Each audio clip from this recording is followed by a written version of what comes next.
ಸಂಹಾರ ಮಾಡಿದರು. ವಾಯುದೇವರಂದರು ನಮಗೆರಡೂ ಗೊತ್ತು ಅಂತ. ಇದಾದ ಮೇಲೆ ಲಂಬೇಶ ಲಂಬ ಶಿಖರೆ ನಿಪಪಾತ ಲಂಕಾಂ ಪ್ರಾಕಾರ ರೂಪಕ ಗಿರಾವತ ಸಂಚುಕೋಚ. ಹನುಮಂತ ದೇವರು ಬಂದು ನಿಂತರು ಲಂಕೆಯ ಔಟರ್ ವಾಲ್. ಅಲ್ಲಿ ನಿಂತಾಗ ಅದನ್ನು ಕಾಯುವ ದೇವತೆ ಅವಳು ಒಳಗೆ ಬಿಡಲಿಲ್ಲ. ವೃದ್ಧೋನ ಯಾಶ್ವತ ಅವಳು ತಡೆದಾಗ ಅವಳಿಗೆ ಚೆನ್ನಾಗಿ ಹೊಡೆದರು. ಏನದು ವಾಯುದೇವರ ಮುಷ್ಟಿ ಅಂದರೆ ಏನು ಸಾಮಾನ್ಯವ?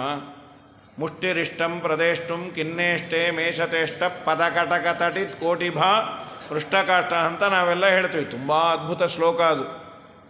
ವಾಯುದೇವರೇ ನಿಮ್ಮ ಮುಷ್ಟಿ ನನಗೆ ಇಷ್ಟವನ್ನು ಕೊಡಲಿ ಅಂತ. ಏನದು ವಾಯುದೇವರ ಮುಷ್ಟಿಗೆ? ಏನು ತ್ರಿವಿಕ್ರಮ ಪಂಡಿತಾಚಾರ್ಯ ಕೊಡುವಂತಹ ವಿಶೇಷಣ ಎಷ್ಟು ಚೆನ್ನಾಗಿದೆ ಅಂದರೆ, ವಾಯುದೇವರು ಒಂದು ಕೊಟ್ಟರೆ ಆಸಾಮಿ ಗೋವಿಂದ ಅಂತ. ದೃಷ್ಟ್ವಾ ದುಷ್ಟಾಧಿಪೋರ ಸ್ಫುಟಿತ ಕನಕ ಸದ್ವರ್ಮ ಘೃಷ್ಟಾಸ್ತಿಕೂಟಂ ನಿಸ್ಪಿಷ್ಟಂ ಹಾಟಕಾದ್ರಿ ಪ್ರಕಟ ತಟ ತಟಾಕಾತಿ ಶಂಕೋಜನೋಭೂತ್. ನಾವು ತಟ ತಟ ಅಂತ ಹೇಳಿಬಿಟ್ಟಿರ್ತೇವೆ. ಪ್ರಕಟ ತಟ ತಟಾಕ ಅತಿಶಂಕೋ ಜನೋಭೂತ್. ಏನು ಪ್ರಸಂಗ ಅಂದರೆ, ಯುದ್ಧದಲ್ಲಿ ರಾವಣನಿಗೆ ಒಂದು ಏಟು ಬಿತ್ತು ಹನುಮಂತ ದೇವರಿಂದ. ಕೆಳಗೆ ಬಿದ್ದು ಹೋದ. 10 ಮುಖಗಳಿಂದ ರಕ್ತ ಕಾರ್ತಾ ಇದ್ದಾನೆ. ರಾವಣ ಬಂಗಾರದ ಕವಚ ಹಾಕ್ಕೊಂಡಿದ್ದ. ಆ ವ್ಯೂ ಹೇಗಿತ್ತು? ರಾವಣ ಕೆಳಗೆ ಬಿದ್ದಿದ್ದಾನೆ, 10 ಮುಖದಿಂದ ರಕ್ತ ಕಾರಿದ್ದಾನೆ, ಕೆಂಪು ರಕ್ತ ಕೆಂಪಗೆ ಇರುತ್ತೆ. ಅವನ ಕವಚ ಬಂಗಾರ ಬಣ್ಣ. ಯಾರೋ ಝೂಮ್ ಕ್ಯಾಮ್ರಾದಿಂದ ಅದನ್ನು ತೆಗೆದರು. ಅದನ್ನು ನೋಡಿದ್ರೆ ಯಾರೋ ಅಂದ್ಕೊಂಡ್ರು, ಸಾರ್ ಈ ಮೇರು ಪರ್ವತದ ಬುಡದಲ್ಲಿ, ಮೇರು ಪರ್ವತ ಬಂಗಾರದ್ದು, ಬಂಗಾರದ ಪರ್ವತದ ಬುಡದಲ್ಲಿ ಒಂದು ಸರೋವರ ಯಾರೋ ನಿರ್ಮಾಣ ಮಾಡಿದ್ದಾರೆ. ಆ ಸರೋವರ ತುಂಬ ಓಕಳಿ ನೀರು ತುಂಬಿದಾರೋ ಏನೋ. ದೃಷ್ಟ್ವಾ ದುಷ್ಟಾಧಿಪೋರ ಸ್ಫುಟಿತ ಕನಕ, ಕನಕ ಅಂದರೆ ಬಂಗಾರ, ಸದ್ವರ್ಮ ಗೃಷ್ಟಾಸ್ತಿ ಕೂಟಂ ನಿಸ್ಪಿಷ್ಟಂ ಹಾಟಕಾದ್ರಿ, ಹಾಟಕ ಅಂದರೆ ಬಂಗಾರ ಅಂತ. ಅದಕ್ಕೆ ಅದು ಅಷ್ಟು ಹಾಟ್ ಆಗಿದೆ ರೇಟು. ಹಾಟಕಾದ್ರಿ ಪ್ರಕಟ ತಟ ತಟಾಕಾತಿ ಶಂಕೋಜನೋಭೂತ್. ಎಲ್ಲರಿಗೂ ಇದೇನು ತಟಾಕವ ಸರೋವರವ ಅಂತ. ಬಂಗಾರದ ಪರ್ವತದ ಬುಡದಲ್ಲಿರುವ ಸರೋವರ, ಆ ಸರೋವರದಲ್ಲಿ ಕೆಂಪು ನೀರು ತುಂಬಿದೆಯೇನೋ ಅನ್ನುವಂತೆ ಅವನ ದೇಹ ಪರ್ವತದಂತೆ ಇತ್ತು. ಅದು ಬಿದ್ದಿದೆ. ಬಂಗಾರದ ಪರ್ವತದ ಬುಡದಲ್ಲಿ ಅವನ ಬಾಯಿಂದ ಬಂದ ರಕ್ತ ಕೆಂಪು ನೀರು ತುಂಬಿರುವ ಸರೋವರವೋ ಅಂತ ಅನ್ನಿಸ್ತು. ಇದೇನು ಹನುಮಂತ ದೇವರ ಮುಷ್ಟಿಯಿಂದ ಒಂದು ಏಟು ಬಿದ್ದದ್ದಕ್ಕೆ. ಅವನು 1 ಗಂಟೆ ಸುಧಾರಿಸ್ಕೊಂಡು ಎದ್ದ. ಹನುಮಪ್ಪ ಯಾಕೆ ಹೀಗೆ ಹೊಡೆದಪ್ಪ? ಹನುಮಂತ ದೇವರಂದರು, ಹಾಗೆಲ್ಲ ಹೊಡೆದೆ ಅಂತ ಇನ್ನೊಬ್ಬರ ಮೇಲೆ ದೋಷಾರೋಪ ಮಾಡಬಾರ್ದು. ಇದೇನು ಅಂದರು. ರಕ್ತ ಇದಾಗಿದ್ದು ಯಾಕೆ ಗೊತ್ತಾ ಅಪ್ಪ? ನಾ ಹೊಡೆದಿದ್ದಕ್ಕಲ್ಲ ಅಂದರು ಹನುಮಂತ ದೇವರು. ಮತ್ತು ಇನ್ಯಾತಕ್ಕೆ? ನೋಡು, ನಾನು ತುರಿಸ್ಕೋಬೇಕಾದ್ರೆ ಎಲ್ಲೋ ಕೈ ತಗಲಿರಬೇಕು, ಅದಕ್ಕೆ ಆಗಿರೋದು, ಗೊತ್ತಾಯ್ತಾ? ಹೀಗೇನೋ ಮಾಡಬೇಕಾದ್ರೆ ಯಾರಿಗೋ ಚೂರು ತಗಲತ್ತಲ್ಲ, ಅವ್ರಂತಾರೆ ಸಾರ್ ನೋಡಿ ನೀವು ಹೀಗೆ ಮಾಡಬೇಕು, ಗೊತ್ತಾಗಲಿಲ್ಲ. ಹನುಮಂತ ದೇವರಂದರು, ನಾನು ಹೊಡೆದಿಲ್ಲ ಅನ್ನೋದಕ್ಕೆ ಅಕ್ನಾಲೇಜ್ಮೆಂಟ್ ಏನು ಗೊತ್ತಾ? ನೀನು ಮಾತಾಡ್ತಾ ಇರೋದೇ ಅಕ್ನಾಲೇಜ್ಮೆಂಟು. ನಾನು ಹೊಡೆದೆ ಅಂದರೆ ಆಸಾಮಿ ಉಳಿಲೇಬಾರ್ದು, ವೃಂದಾವನವೇ. ಯಾಕೆ ಹೊಡೆದೆ ಅಂತ ನೀನು ಕೇಳ್ತಾ ಇದೆಯಲ್ಲ, ನಾನು ಹೊಡೆದಿಲ್ಲ. ನಾನು ಕೊಟ್ಟರೆ ಆಸಾಮಿ ಹೇಳೋದಿಲ್ಲ. ಅಂತಹ ನಿನ್ನ ಮುಷ್ಟಿ ದುಷ್ಟನಾದ ದಶಕಂಠ ಅಯೋಗ್ಯನಾದ ರಾವಣನಿಗೆ ಏಟನ್ನು ಕೊಟ್ಟು ಅವನನ್ನು ಮಲಗಿಸಿದ ಆ ಮುಷ್ಟಿ ನನಗೆ ಇಷ್ಟವನ್ನು ಕೊಡಲಾರದೆ. ಹೀಗೆ ವಾಯುದೇವರನ್ನು ಸ್ತೋತ್ರ ಮಾಡಿ, ನಿಮಗೆ ಏನು ಇಂದ್ರಿಯಗಳೆಲ್ಲ ಉಪದ್ರವ ಕೊಡ್ತಾ ಇರುತ್ತಲ್ಲ, ದಶೇಂದ್ರಿಯಗಳು, ಅದನ್ನು ಸರಿಯಾಗಿ ಬಡೆದು ದೇವರ ಹತ್ತಿರ ಮನಸ್ಸು ನಿಲ್ಲುವಂತೆ ವಾಯುದೇವರು ಪ್ರೇರಣೆ ಮಾಡ್ತಾರೆ ಅಂತ ಈ ಅನುಸಂಧಾನವನ್ನು ಮಾಡಿ ಅಂತಾರೆ. ಮುಖ್ಯ ಪ್ರಾಣದೇವರ ಅನುಗ್ರಹ ಮಾಡಿದರೆ ಏನು, ಇಂದ್ರಿಯಗಳು ಇಲ್ಲ ಅಂದರೆ ಎಲ್ಲೆಲ್ಲೋ ಹೋಗತ್ತೆ. ಕಣ್ಣಿಲಿ ಕೃಷ್ಣಾಕೃತಿ ನೋಡದೆ ಪರ ಹೆಣ್ಣಿನ ನೋಡುವ ತಪ್ಪು, ನಿನ್ನ ಕಥಾಮೃತ ಕೇಳದೆ ಹರಟಯ ಮನ್ನಿಸುವ ಕಿವಿ ತಪ್ಪು, ಅನ್ನವ ನಿನಗರ್ಪಿಸದೆ ಅಜ್ಞಾನದಿ ಉಣ್ಣುವ ನಾಲಿಗೆ ತಪ್ಪು, ಚಿನ್ಮಯ ಚರಣಕ್ಕೆರಗದೆ ಉನ್ಮತ್ತರಿಗೆ ನಮಿಸುವ ಶಿರ ತಪ್ಪು, ತಪ್ಪುಗಳ ಪರಿಹರಿಸಿ ಕಾಯೋ ನಮ್ಮಪ್ಪನಲ್ಲವೇ ನೀನು. ಒಪ್ಪಿದ ಬಳಿಕ ಅವಗುಣವೆಣಿಸದೆ ತಿಮ್ಮಪ್ಪ ಸಲವೋ ಸ್ವಾಮಿ ತಿಮ್ಮಪ್ಪ ಸಲವೋ. ಅನುದಿನ ವ್ರತನೇ ಮಗಳನ್ನು ಮಾಡದ ತನುವಂಚನಯ ತಪ್ಪು. ಕ್ಷಣಲವ ಹರಿಗುಣ ಜಿಜ್ಞಾಸಿಲ್ಲದ ಮನವಂಚನಯ ತಪ್ಪು. ಮುನಿಸುರ ಭೂಸುರರಾರಾಧಿಸದ ಧನವಂಚನಯ ತಪ್ಪು. ನಳಿನಾಕ್ಷನ ನಿನ್ನ ಪಾದ ವಿಮುಖ ದುರ್ಜನ ಸಂಸರ್ಗದ ತಪ್ಪು.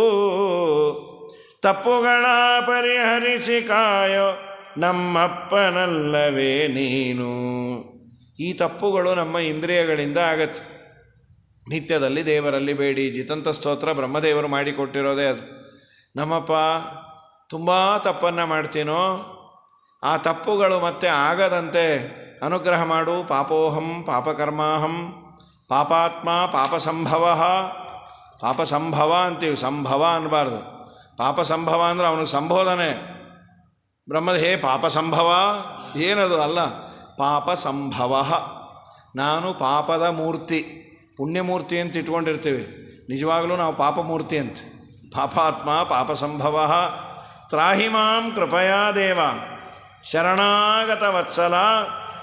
ಇವೆಲ್ಲವೂ ಬ್ರಹ್ಮದೇವರು ಕೃತಂ ಕೃಶಂ ಕೃತಜ್ಞಂ ದುಷ್ಕರ್ಮ ಕಾರಿಣಂ ಪಾಪಭಾಜನಂ ಅಪರಾಧ ಸಹಸ್ರಾಣಿ ಕ್ರಿಯಂತೆ ಅಹರ್ನಿಶಮ್ಮಯ ತಾನಿ ಸರ್ವಾಣಿ ಮೇದೇವ ಕ್ಷಮಸ್ವ ಪುರುಷೋತ್ತಮ ಅಂತ ದೇವರನ್ನು ಬೇಡಬೇಕು. ಸರಿ, ಹನುಮಂತ ದೇವರು ಅನುಗ್ರಹವನ್ನು ಮಾಡಿದರೆ ನಮ್ಮ ಇಂದ್ರಿಯಗಳೆಲ್ಲ ನಮ್ಮ ವಶದಲ್ಲಿರತ್ತಂತೆ. ಪ್ರಾಯ ಹರಿಕಥಾಮೃತ ಸಾರ ಎಲ್ಲ ಹೆಣ್ಣು ಮಕ್ಕಳಿಗೆ ಚೆನ್ನಾಗಿ ಗೊತ್ತಿರುತ್ತೆ. ಸಪ್ತಾನ್ನ ಬ್ರಾಹ್ಮಣ ಅಂತ ಉಪನಿಷತ್ತಿನಲ್ಲಿ ಇರುವ ವಿಷಯ, ಅದನ್ನು ಹರಿಕಥಾಮೃತ ಸಾರದಲ್ಲಿ ತುಂಬ ಸುಲಭವಾಗಿ ಹೇಳಿದ್ದಾರೆ. ಸ್ವಲ್ಪ ಪ್ಲೇಸ್ ಮಾತ್ರ ವ್ಯತ್ಯಾಸ. ಕಣ್ಣಿನಲ್ಲಿ ಇದೆ ಅಂತ ಹರಿಕಥಾಮೃತ ಸಾರದಲ್ಲಿ ಹೇಳಿದ್ದಾರೆ, ಬೃಹದಾರಣ್ಯಕ ಉಪನಿಷತ್ತಿನಲ್ಲಿ ಹೃದಯದಲ್ಲಿ ಇದ್ದಾರೆ ಅಂತ. ಏನದು? ಮುಖ್ಯಪ್ರಾಣದೇವರು ನಮ್ಮ ನಿಮ್ಮ ಹೃದಯದಲ್ಲಿ ಇದ್ದಾರೆ. ಅದು ಹೇಗಿದ್ದಾರೆ ಅಂದರೆ ಪುಟ್ಟ ಆಕಳ ಕರುವಿನ ರೂಪದಲ್ಲಿದ್ದಾರಂತೆ. ಪುಟ್ಟ ಕರು. ಅದಕ್ಕೆ ಮುಖ್ಯಪ್ರಾಣದೇವರನ್ನು ಕೂಸಿನ ಕಂಡೀರ್ಯ ಮುಖ್ಯ ಪ್ರಾಣನ ಕಂಡೀರ್ಯ ಬಾಲನ ಕಂಡೀರ್ಯ ಬಲವಂತನ ಕಂಡೀರ್ಯ ಕುಸಿನ ಕಂಡೀರ್ಯ. ಶಿಶುಬ್ರಾಹ್ಮಣ ಅಂತ ಶೀರ್ಷಿಕೆ. ನಿಮ್ಮ ಮನೆಯಲ್ಲಿ ಬೃಹದಾರಣ್ಯಕ ಪುಸ್ತಕ ಇದ್ದರೆ ನೋಡಬಹುದು. ಶಿಶುಬ್ರಾಹ್ಮಣ ಅಂತ ಅದಕ್ಕೆ ಶೀರ್ಷಿಕೆಯ ಹೆಸರು. ವಾಯು ಗೋವತ್ಸರೂಪೇಣ ಸರ್ವಪ್ರಾಣಿಷು ಸಂಸ್ಥಿತಃ ಸ್ಥೂಲದೇಹೋ ಸೂಕ್ಷ್ಮದೇಹೋ ಗೃಹಂ ತಸ್ಯ ವಿತಾನಂ ಸ್ಥೂಲ ಉಚ್ಯತೆ ಅಂತ ಮಧ್ವಾಚಾರ್ಯರ ಭಾಷ್ಯ. ಏನು ಹೇಳಿದ್ದಾರೆ ಅಂದರೆ, ಅಲ್ಲಿ ಉಪನಿಷತ್ತು ಗೊತ್ತಾಗೋದಿಲ್ಲ. ಅಂಬರಣಿ ನಾಮಕ ಲಕ್ಷ್ಮೀದೇವಿ, ಅಂಬರಣಿ. ವಾಯುದೇವರು ಪುಟ್ಟ ಕರುವಿನ ರೂಪದಲ್ಲಿದ್ದಾರಂತೆ. ಕರುವಿನ ರೂಪದಲ್ಲಿರುವಂತಹ ದೊಡ್ಡ ಕೊಟ್ಟಿಗೆ ಇರುವ ಸೈಟ್ ಯಾವುದು ಅಂದರೆ ನಮ್ಮ ದೇಹವೇ ಸೈಟ್ ಅಂತ. ಈ ದೇಹವೆಂಬ ಸೈಟಲ್ಲಿ ಕೊಟ್ಟಿಗೆ ಇರುವ ಪುಟ್ಟ ಜಾಗ ಯಾವುದು ಅಂದರೆ ನಮ್ಮ ಹೃದಯ ಅನ್ನೋ ಕೊಟ್ಟಿಗೆಯಲ್ಲಿ ವಾಯು. ನಿಮಗೆ ಅರ್ಥ ಆಗುತ್ತೆ ನೋಡಿ, ಆಚಾರ್ಯರು ಹೇಳಿದ್ದು ವಾಯು ಗೋವತ್ಸ ರೂಪೇಣ. ಗೋವಿನ ವತ್ಸ ಅಂದರೆ ಕರುವಿನ ರೂಪದಲ್ಲಿ ಸರ್ವಪ್ರಾಣಿಷು ಎಲ್ಲ ಪ್ರಾಣಿಗಳಲ್ಲಿ ಸಂಸ್ಥಿತ ಚೆನ್ನಾಗಿ ಇದ್ದಾರೆ. ಸ್ಥೂಲದೇಹೋ ಸೂಕ್ಷ್ಮದೇಹೋ ಗೃಹಂ ತಸ್ಯ. ಜೀವನ ಸೂಕ್ಷ್ಮವಾದ ದೇಹ, ಹೃದಯ ಗುಹೆ, ಅದು ಕೊಟ್ಟಿಗೆ ಅಂತೆ. ಕೊಟ್ಟಿಗೆ ಇರುವ ಸೈಟು ನಮ್ಮ ಈ ದೇಹ ಇದೆಯಲ್ಲ, ಇದು ದೊಡ್ಡ ಸೈಟ್ ಅಂತೆ. ಸೈಟಿನ ಮಧ್ಯದಲ್ಲಿ ಮುಖ್ಯಪ್ರಾಣದೇವರು ಇರುವ ಪುಟ್ಟ ಕೊಟ್ಟಿಗೆ ನಮ್ಮ ಹೃದಯ ಗುಹೆ. ಅಲ್ಲಿ ಮುಖ್ಯಪ್ರಾಣದೇವರಿದ್ದಾರೆ. ಈ ಕೊಟ್ಟಿಗೆಯಲ್ಲಿರುವ ಪುಟ್ಟ ಕರು ಕಟ್ಟಾಕಲಿಲ್ಲ ಅಂದರೆ ಓಡಿ ಹೋಗುತ್ತೆ. ಅದಕ್ಕೆ ಒಂದು ಪುಟ್ಟ ಹಗ್ಗ ಬೇಕು. ಹಗ್ಗ ಯಾರು ಅಂದರೆ ಲಕ್ಷ್ಮೀದೇವಿ ಅಂತ. ಅನ್ನಂ ಧಾಮಾತ್ಮಕಂ ಪ್ರೋಕ್ತಂ. ಉಪನಿಷತ್ತು ಅಂಬರಣಿ ಅಂದಿಲ್ಲ, ಅನ್ನನಾಮಕ ಲಕ್ಷ್ಮೀದೇವಿ ಅವಳೇ ಧಾಮ, ಅಂಬರಣಿ ಅಂತ ಆಚಾರ್ಯರು ಬರೀತಾರೆ. ಸರಿ, ಕರುವಿಗೆ ಒಂದು ಪುಟ್ಟ ಹಗ್ಗವನ್ನು ಕಟ್ಟಿದ್ದಾರೆ. ನಿಮ್ಮ ಹೃದಯದಲ್ಲಿ ವಾಯುದೇವರು ಕರುವಿನ ರೂಪದಲ್ಲಿದ್ದಾರೆ. ಹಗ್ಗ ಸಮೇತ ಓಡೋದ್ರೆ ಅದನ್ನೊಂದು ಗೂಟ ಕಟ್ಟಬೇಕಲ್ಲ. ಗೂಟ ಯಾರು? ಸ್ಥೂಣಾತು ಭಗವಾನ್ ಹರಿಹಿ. ಸ್ಥೂಣ ಯಾರು ಅಂದರೆ ದೇವರಂತ. ಹೀಗೆ ನಾನು ಏನೂ ಬೇರೆ ಹೊಸದು ಬೇಡ, ನನ್ನ ಹೃದಯವೆಂಬ ಗುಹೆಯಲ್ಲಿ ಮುಖ್ಯ ಪ್ರಾಣದೇವರು ಪುಟ್ಟ ಕರುವಿನ ರೂಪದಲ್ಲಿ ಇದ್ದಾರೆ. ಕರುವಿನ ರೂಪದಲ್ಲಿರುವ ಮುಖ್ಯ ಪ್ರಾಣದೇವರನ್ನು ನಿಯಂತ್ರಣ ಮಾಡ್ತಾ ಜಗದಂಬೆ ಲಕ್ಷ್ಮೀದೇವಿ ಹಗ್ಗದ ರೂಪದಲ್ಲಿದ್ದಾಳೆ. ಅವಳನ್ನೂ ಗಟ್ಟಿಯಾಗಿ ಹಿಡಿದುಕೊಂಡು ಎಲ್ಲೂ ಓಡೋಗದಂತೆ ನೋಡಿಕೊಳ್ಳುವವನು ನಾರಾಯಣ ಅಂತ ಚಿಂತನೆ ಮಾಡಿದರೆ ನಮ್ಮ 6 ಇಂದ್ರಿಯಗಳು ಅಥವಾ 7 ಅಂತ ಹೇಳ್ತಾರೆ ಉಪನಿಷತ್ತು. ಅದ್ಯಾವುದು? 5 ಜ್ಞಾನೇಂದ್ರಿಯ, ಅದರ ಜೊತೆಗೆ ಬುದ್ಧಿ ಹಾಗೂ ಮನಸ್ಸು, ಈ 7 ನಮ್ಮ ವಶದಲ್ಲಿ ಇರತ್ತಂತೆ. ದಿನ ಈ ಚಿಂತನೆ ಮಾಡಿ ಅಂತ ಬೃಹದಾರಣ್ಯಕ ಭಾಷ್ಯದಲ್ಲಿ ಆನಂದತೀರ್ಥ ಭಗವತ್ಪಾದರು ಹೇಳಿದ್ದಾರೆ. ಅದನ್ನು ಹರಿಕಥಾಮೃತ ಸಾರದಲ್ಲಿ ಇದನ್ನೇ ಹೇಳಿದ್ದಾರೆ. ಹೇಳಿದ್ದು ಕಣ್ಣಿನಲ್ಲಿ ಅಂತ ಹೇಳಿದ್ದಾರೆ. ಬಲಗಣ್ಣಿನಲ್ಲಿ ಮುಖ್ಯ ಪ್ರಾಣದೇವರು, ಪುಟ್ಟ ಕರುವಿನ ಸೇಮ್ ಮ್ಯಾಟರ್ ಸೇಮೇ, ಕೊಟ್ಟಿಗೆ ಮಾತ್ರ ಕಣ್ಣು ಅಂತ ಹೇಳಿದ್ದಾರೆ. ಅದು ಉಪನಿಷತ್ತು ಇಲ್ಲಿ ಹೇಳಿದ್ದು. ಅವರು ಪ್ರಾಯ ಪ್ರಕಾಶ ಸಂಹಿತೆಯನ್ನು ಹಿಡಿದಿರ್ತಾರೆ. ಹರಿಕಥಾಮೃತ ಸಾರಕ್ಕೆ ಮೂಲ ಪ್ರಕಾಶ ಸಂಹಿತೆ ಹೆಚ್ಚಾಗಿ ಉಪಜೀವಿಸಿಕೊಂಡು ಬರೆದಿರ್ತಾರೆ. ಅಂತೂ ಇದನ್ನು ಚಿಂತನೆ ಮಾಡಿದರೆ ನಮ್ಮ ಇಂದ್ರಿಯಗಳು ನಮ್ಮ ವಶದಲ್ಲಿರತ್ತಂತೆ. ಏನು ಗಂಟು ಹೋಯ್ತು? ಮುಖ್ಯ ಪ್ರಾಣದೇವರು ನಮ್ಮ ಹೃದಯದಲ್ಲಿ ಪುಟ್ಟ ಕರುವಿನ ರೂಪದಲ್ಲಿ ಇದ್ದಾರೆ. ಅದು ಎಲ್ಲೂ ಓಡದಂತೆ ಲಕ್ಷ್ಮೀದೇವಿ ಗಟ್ಟಿಯಾಗಿ ಹಗ್ಗದ ರೂಪದಲ್ಲಿದ್ದಾಳೆ. ಪರಮಾತ್ಮ ಅದನ್ನು ಕಟ್ಟಿಕೊಂಡಿದ್ದಾನೆ. ಹೀಗಾಗಿ ಈ ಚಿಂತನೆಯನ್ನು ಮಾಡಿ ಅಂತ ಮುಖ್ಯ ಪ್ರಾಣದೇವರು ಹಾರಿ ಅವಳನ್ನು ಗುದ್ದಿ ಒಳಗೆ ಪ್ರವೇಶ ಮಾಡಿದರು. ಪ್ರವೇಶ ಮಾಡಿದ ಮೇಲೆ ರಾತ್ರಿ ಆಗಿತ್ತು. ಆಚಾರ್ಯರು ಒಂದೇ ಶ್ಲೋಕದಲ್ಲಿ ಹೇಳಿದ್ದಾರೆ, ಮಾರ್ಗಮಾಣೋ ಬಹಿಶ್ಚಾಂತಃ ಸೋಶೋಕ ವನಿಕಾತಲೆ ದದರ್ಶ ನರಲೋಕ ವಿಡಂಬಸ್ಯ ಜಾನನ್ ರಾಮಸ್ಯ ಹೃದ್ಗತಂ ತಶ್ಚ ಚೇಷ್ಟಾನುಸಾರೇಣ ಕೃತ್ವಾ ಚೇಷ್ಟಾಶ್ಚ ಸಂವಿಧಂ ಅಂತ ಒಂದು ಪದ್ಯ. ವಾದಿರಾಜರು ತುಂಬ ಸುಂದರವಾದ ವ್ಯಾಖ್ಯಾನ ಬರೆದಾರೆ. ಮಹಾಭಾರತದ ತಾತ್ಪರ್ಯಕ್ಕೆ ವಾದಿರಾಜರ ವ್ಯಾಖ್ಯಾನ. ಈಗ ಸಂಪಾತಿ ಪಕ್ಷಿ ಹೇಳದ, ಎಲ್ಲಿದ್ದಾಳೆ ನೀನು ಹೇಳುವ ಲಕ್ಷಣ ಇರುವ ಹೆಣ್ಣು? ಇಲ್ಲಿಂದ ಕರೆಕ್ಟಾಗಿ ಇಷ್ಟು ದೂರದಲ್ಲಿ ಒಂದು ವನ ಇದೆ, ಅಲ್ಲೊಂದು ಮರ ಇದೆ, ಮರದ ಕೆಳಗೆ ಇದ್ದಾಳೆ. ಈ ಅಡ್ರೆಸ್ ಕರೆಕ್ಟಾಗಿ ಹೇಳಿದಾಗ ಅಲ್ಲಿಗೆ ಹೋಗಬೇಕು. ಈಗ ಯಾರೋ ನಮಗೆ ಅಡ್ರೆಸ್ ಕೊಡ್ತಾರೆ, ಸರ್ ನಿಮ್ಮ ಮನೆಯಲ್ಲಿ ಗೂಗಲ್ ಇಲ್ಲ ಅಂದ್ಕೊಳ್ಳಿ, 10th ಮೈನು 2nd ಕ್ರಾಸ್ ಅಲ್ಲಿ ಬನ್ನಿ, 2ನೇದು ನಮ್ಮ ಮನೆ ಅಂತೇನೋ ಹೇಳ್ತೀವಿ. ಇವನು ಮೊದಲು 10th ಮೈನಿಗೆ ಬರಬೇಕು, 2nd ಕ್ರಾಸಲ್ಲಿ ಹುಡುಕಬೇಕು. ಅದು ಬಿಟ್ಟುಬಿಟ್ಟು ನಾನು ತುಂಬ ಬುದ್ಧಿವಂತ, 1ನೇ ಮೈನಿಂದ ಹುಡುಕೊಂಡು ಹೊಟ್ಟೋಗೋಣ ಅಂತ ಹೊರಟ್ರೆ 1 ಆಯಿತು, 2 ಆಯಿತು, 3 ಆಯಿತು. ಇವನ ಮನೆ ಯಾಕಿರತ್ತಲ್ಲಿ? ಸಾಯಂಕಾಲದವರೆಗೂ ಬರಲಿಲ್ಲ, ಅಂತೂ ಬಂದ. ಯಾಕೆ ಇಷ್ಟೊತ್ತಾಯಿತು? ಅಯ್ಯೋ ಸೂರ್ಯೋದಯಕ್ಕೆ ಹೊರಟೆ, ಹುಗ್ಗಿ ತಿನ್ಕೊಂಡು ಸಾಯಂಕಾಲ ಆಯಿತು ನಿಮ್ಮ ಮನೆ ಸೇರೋ. ಯಾಕೆ? ಅಡ್ರೆಸ್ ಹೇಳಿದ್ನಲ್ಲ, ನೀವು ಹೇಳಿದ್ರಿ 10th ಮೈನ್ ಅಂತ. ನಾನು ಯಾತಕ್ಕೂ ಬುದ್ಧಿವಂತ ಅಲ್ಲ, ಅದಕ್ಕೆ 1ನೇ ಮೈನಿಂದ ಹುಡುಕೊಂಬಂದೆ. ಅವರಂದರು, ಪುಣ್ಯ 100ನೇ ಮೈನ್ ಆಗಿದ್ದರೆ 70 ವರ್ಷ ಶಾಂತಿಗೆ ಬಂದು ಸೇರ್ತಾ ಇದ್ರಿ. ಗೋವಿಂದ, ಕೊಟ್ಟ ಅಡ್ರೆಸ್ಸಿನಲ್ಲಿ ಇಲ್ಲದೇ ಇದ್ದರೆ ಮೇ ಬಿ ಅಡ್ರೆಸ್ ಚೇಂಜ್ ಆಗಿರ್ಬೋದು ಅನ್ನಬೇಕು. ಅಡ್ರೆಸ್ಸನ್ನು ಬಿಟ್ಟು ಇನ್ನೆಲ್ಲೋ ಹುಡುಕೋದು ಅಂದರೆ ಮುಖ್ಯ ಪ್ರಾಣದೇವರಿಗೆ ಇಂಥ ಕಡೆ ಇದ್ದಾರೆ ಅಂತ ಅವಳು ಹೇಳಿದ. ಇವನು ಸಂಪಾತಿ ವಾಯುದೇವರು ಅವ್ರಿಗೆಲ್ಲ ಗೊತ್ತು, ಅದು ನೆಕ್ಸ್ಟ್. ಹೇಳಿದ ಮೇಲೆ ಅಲ್ಲೇ ಯಾಕೆ ಬರಲಿಲ್ಲ? ಅಲ್ಲಿ ಇಲ್ಲಿ ಹುಡುಕಿ ಸಿಕ್ಕಾಪಟ್ಟೆ ಹುಡುಕ್ದಾಗ ಮಾಡ್ಯಾರೆ. ವಾಲ್ಮೀಕಿ ಋಷಿಗಳಂತೂ ಹೇಳೋದು ನೋಡಿದ್ರೆ ಪ್ಯಾನಿಕ್ ಆಗ್ಬಿಟ್ರು. ಹನುಮಂತೇವರು ಎಲ್ಲಾದರೂ ಹುಡುಕಬೇಕು ಸೀತೆಯನ್ನು. ಎಲ್ಲಿ ಹುಡುಕೋದು? ಮೊದಲು ಅಂತಃಪುರಕ್ಕೆ ಬರುವ ಅಂತ ಅಂತಃಪುರದ ಹತ್ರ ಬಂದ್ಯಾರು. ರಾತ್ರಿ ಕಾಲ ಸಿಕ್ಕಾಪಟ್ಟೆ ಎಲ್ಲ ಪಾನಮತ್ತರಾಗಿ ಹೆಣ್ಣು ಮಕ್ಕಳೆಲ್ಲ ಪಾನವನ್ನು ಮಾಡಿ, ರಾಕ್ಷಸ ಸ್ತ್ರೀಯರು ಪಾನ ಮಾಡಿ ಹೇಗೇಗೋ ಬಿದ್ದಿದ್ದಾರೆ. ಅವರ ವಸ್ತ್ರಗಳೆಲ್ಲ ಹುಚ್ಚುಚ್ಚಾಗಿತ್ತು. ಹನುಮಂತ ದೇವರು ನೋಡಿದ್ರು, ಇದೇನಿದು, ನಮ್ಮ ಸೀತಮ್ಮ ಕಾಣಿಸ್ತಾ ಇಲ್ಲ, ಇಲ್ಲಿ ಅನೇಕ ಜನ ಹೆಣ್ಣು ಮಕ್ಕಳು. ಅದಕ್ಕೆ ಅವರೇ ಸೆಲ್ಫ್ ಜಸ್ಟಿಫಿಕೇಷನ್ನು, ನಂದೇನೂ ತಪ್ಪಿಲ್ಲ, ನಾನು ಸೀತಮ್ಮನ್ನು ಹುಡುಕ್ಲಿಕ್ಕೆ ಬಂದಿರೋದು. ಈಗ ಒಂದು ಪದಾರ್ಥ ಕಳೆದಾಗ ಅದನ್ನು ಹುಡುಕಬೇಕಾದದ್ದು ಅದರ ಸಾಜಾತ್ಯ. ಸಮಾನ ಪದಾರ್ಥ ಇದ್ದಲ್ಲಿ, ಒಂದು ಆಕಳು ಕಳೆದಿದೆ, ಹಸು ಕಳೆದ್ರೆ ಎಲ್ಲಿ ಹುಡುಕಬೇಕು? ಹಸುವಿನ ಮಂದೆಯಲ್ಲಿ ಹುಡುಕಬೇಕು.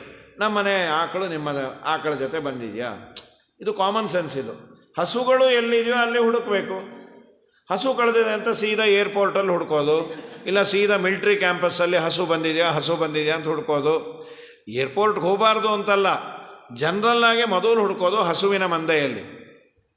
ಈಗ ಇವಳೊಂದು ಹೆಣ್ಣನ್ನು ನಾನು ಹುಡುಕಲಿಕ್ಕೆ ಬಂದೇನೆ, ಹೆಣ್ಣುಗಳ ಮಧ್ಯದಲ್ಲಿ ಹುಡುಕ್ಲಿಕ್ಕೆ ಬಂದೇನೆ.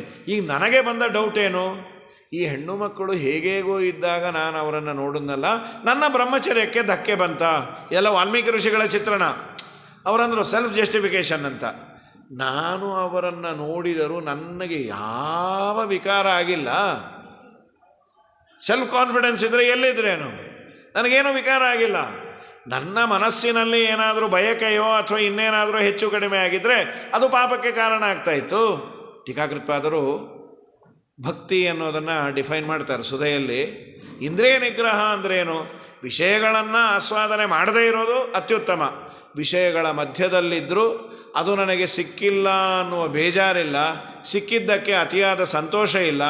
ಅವನ ಕೃಪೆ, ಅದು ಕಾಲಕ್ಕೆ ಬರುತ್ತೆ, ಇಲ್ಲ ಅಂದರೆ ಇಲ್ಲ ಅಂತ ಅವನ ಪಾಡಿಗೆ ಅವನು ಏರುಪೇರುಗಳಿಲ್ಲದೆ ಏರಿಳಿತಗಳಿಲ್ಲದೆ ಯಾರಿರ್ತಾನೆ ಅವನು ಇಂದ್ರಿಯಗಳನ್ನು ಜಯಿಸಿದವನು ಅಂತ ಏಕಾಸ್ಕಂದ ಭಾಗವತದಲ್ಲಿ ಮಾತಿದೆ. ಅದನ್ನು ಟೀಕಾಕೃತ್ಪಾದರು ವಿವರಣೆಯನ್ನು ಮಾಡಿದ್ದು ಸುಧೆಯಲ್ಲಿ. ಹೀಗಾಗಿ ಹನುಮಂತ ದೇವರಿಗಿರಲಿರಿ, ಅವರ ಅನುಗ್ರಹ ಇದ್ದವರಿಗೆ ವೈರಾಗ್ಯ ಇರುತ್ತೆ. ಅವ್ರಿಗೆ ಏನಾಗಬೇಕು ನೋಡಿದ್ರು ಏನೂ ಇಲ್ಲ. ಸರಿ, ಏನು ಮಾಡೋಣ? ಹೀಗೆ ನೋಡಿದ್ರು, ಅಲ್ಲಿ ಒಂದು ಮಂಚದ ಮೇಲೆ ಹೆಣ್ಣು ಮಗಳು ಮಲಗಿದಾಳೆ. ನೋಡಿದ ಕೂಡಲೇ ಅನ್ನಿಸ್ತು, ಗೋವಿಂದ, ಸೀತಮ್ಮ ರಾಮನ್ ಕೈ ಕೊಟ್ಬಿಟ್ಲು, ರಾವಣನ ವಶ ಆಗಿಬಿಟ್ಟಾಳೆ. ಆ ವೈಭೋಗ, ಮಂಚ ಗಿಂಚ, ದಾಸಿಯರು. ರಾಮಂಗೆ ನಾ ಏನು ಹೇಳಲಿ, ನಾ ಇಲ್ಲಿಂದ ಹೋಗೋದೇ ಬೇಡ, ಹೀಗೆಲ್ಲ ವಿಚಾರ ಮಾಡಿದರು. ಅಲ್ಲ, ಹನುಮಂತ ದೇವರಿಗೆ ಭ್ರಮೆಯ, ವಾಯುದೇವರಿಗೆ ಭ್ರಮೆಯ, ಪರಶುಕ್ಲತ್ರಯರು ಅಂತೀರಿ ಮತ್ತೆ ಭ್ರಮೆಯ? ಇದು ವಾಲ್ಮೀಕಿ ಋಷಿಗಳು ಚಿತ್ರಣವನ್ನು ಕೊಟ್ರಲ್ಲ, ಇದು ಆಚಾರ್ಯರ ನಿರ್ಣಯದಲ್ಲಿಲ್ಲ. ವಾದಿರಾಜ ಸ್ವಾಮಿಗಳು ಸುವ್ವಿ ಅನ್ನೋ ಹಾಡಿನಲ್ಲಿ ಈ ಅಂಶ ತಗೊಂಡ್ರು.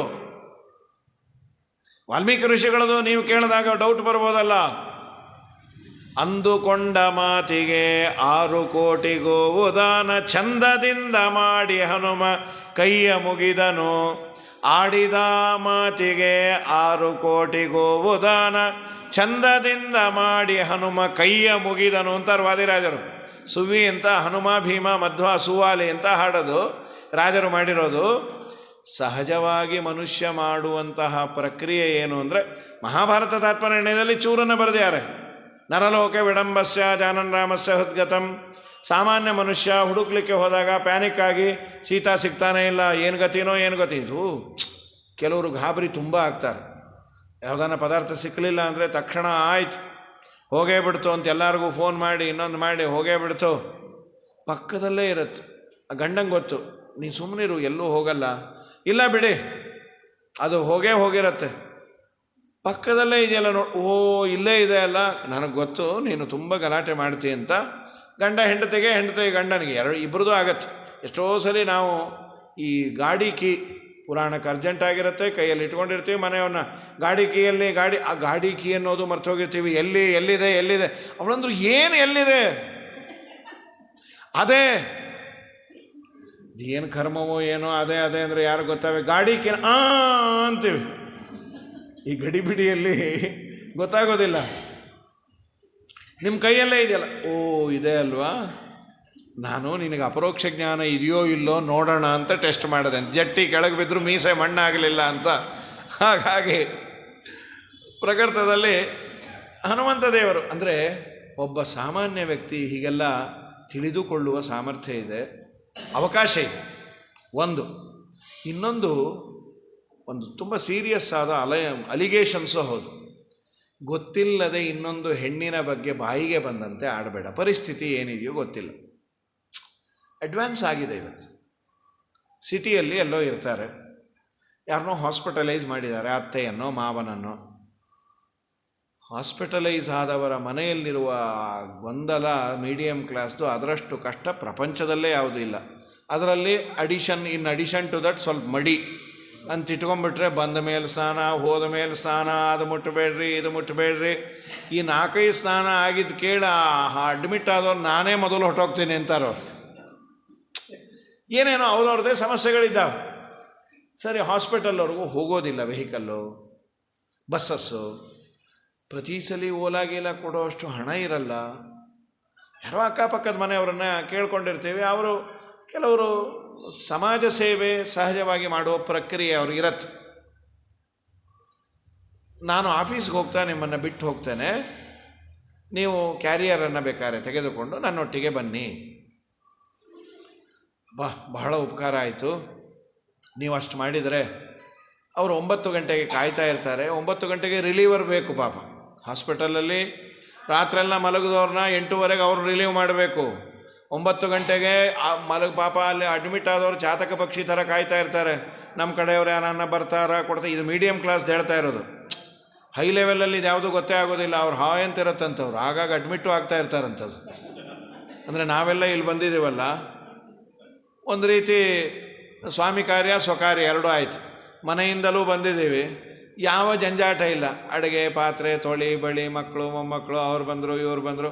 ಒಂದು 5 ದಿನ ಹೊತ್ತೊತ್ತಿಗೆ ಕಾಫಿ ತಿಂಡಿ, ಒಂದಿಷ್ಟು ಪ್ರವಚನ. ತುಂಬ ಸಂತೋಷ ಏನಂದರೆ ಪ್ರವಚನ ಕಮ್ಮಿ ಆಗ್ತಾಯಿದೆ, ಇನ್ನೊಂದು 2 ಗಂಟೆ ಜಾಸ್ತಿ ಬೇಕು ಅನ್ನುವ ತವಕವೂ ನಿಮಗಿದೆ. ಇದು ನಮ್ಮೂರಲ್ಲಿ ಆಗೋದಿಲ್ಲ. ಯಾಕೆ ಅಂದರೆ ಮನೆ ಸಂಸಾರ, ಅದು ನೋಡ್ಕೋ ಇದು ನೋಡ್ಕೋ, ಏನು 108 ಇರುತ್ತೆ. ಇಲ್ಲಿಗೆ ಬಂದದ್ದೇ ಅದಕ್ಕೆ ಬಂದಿದ್ದೇವೆ. ಈ ಜಂಜಾಟ ಯಾವುದಿಲ್ಲ. ಅವ್ರು ಕರೀತಾರೆ ಇವ್ರು ಕರೀತಾರೆ, ಏನಿಲ್ಲ. ಅವ್ರು ಕರೆಯೋ ಬೋಂಡ ಒಂದೇ ಇಲ್ಲಿ, ಇನ್ನು ಬೇರೆ ಅವ್ರು ಕರೆಯೋದು ಇವ್ರು ಕರೆಯೋದು ಇದು ಯಾವುದೂ ಇಲ್ಲೇ ಇಲ್ಲ. ಈ ತರಹದ ಸಮಸ್ಯೆಗಳಿಲ್ಲ. ಯಾಕೆ ಗೊತ್ತಾ? ಅತಿಥಿಗಳಾಗಿ ನಾವಿದ್ದರೆ ಸುಖವಾಗಿರ್ತೀವಂತೆ. ನಮ್ಮ ದಡ್ಡತನ ಏನು ಅಂದರೆ, ಏಕಾದಶಸ್ಕಂದ ಭಾಗವತ ಹೇಳ್ತು, ಇಡೀ ನಿನ್ನ ಜೀವನದಲ್ಲಿ ನೀನು ಅತಿಥಿಯಾಗಿ ಇರಬಹುದು. ಅಲ್ಲ, ಹಾಕೋರು ಯಾರ್ರಿ ಅತಿಥಿಯಾಗಿ? ಅಣ್ಣ, ನೀನು ಇಲ್ಲಿ ಓನರ್ ಅಲ್ಲೇ ಅಲ್ಲ.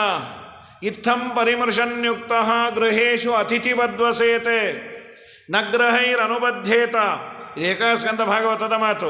ಇತ್ತಂ ಪರಿಮರ್ಶನ್ಯುಕ್ತ, ಈ ಅನುಸಂಧಾನ ನಿನಗಿದ್ರೆ ಗೃಹೇಶು, ನಿನ್ನ ಮನೆಯಲ್ಲೇ ಅತಿಥಿಯಂತೆ ನೀನಿರ್ಬೋದು.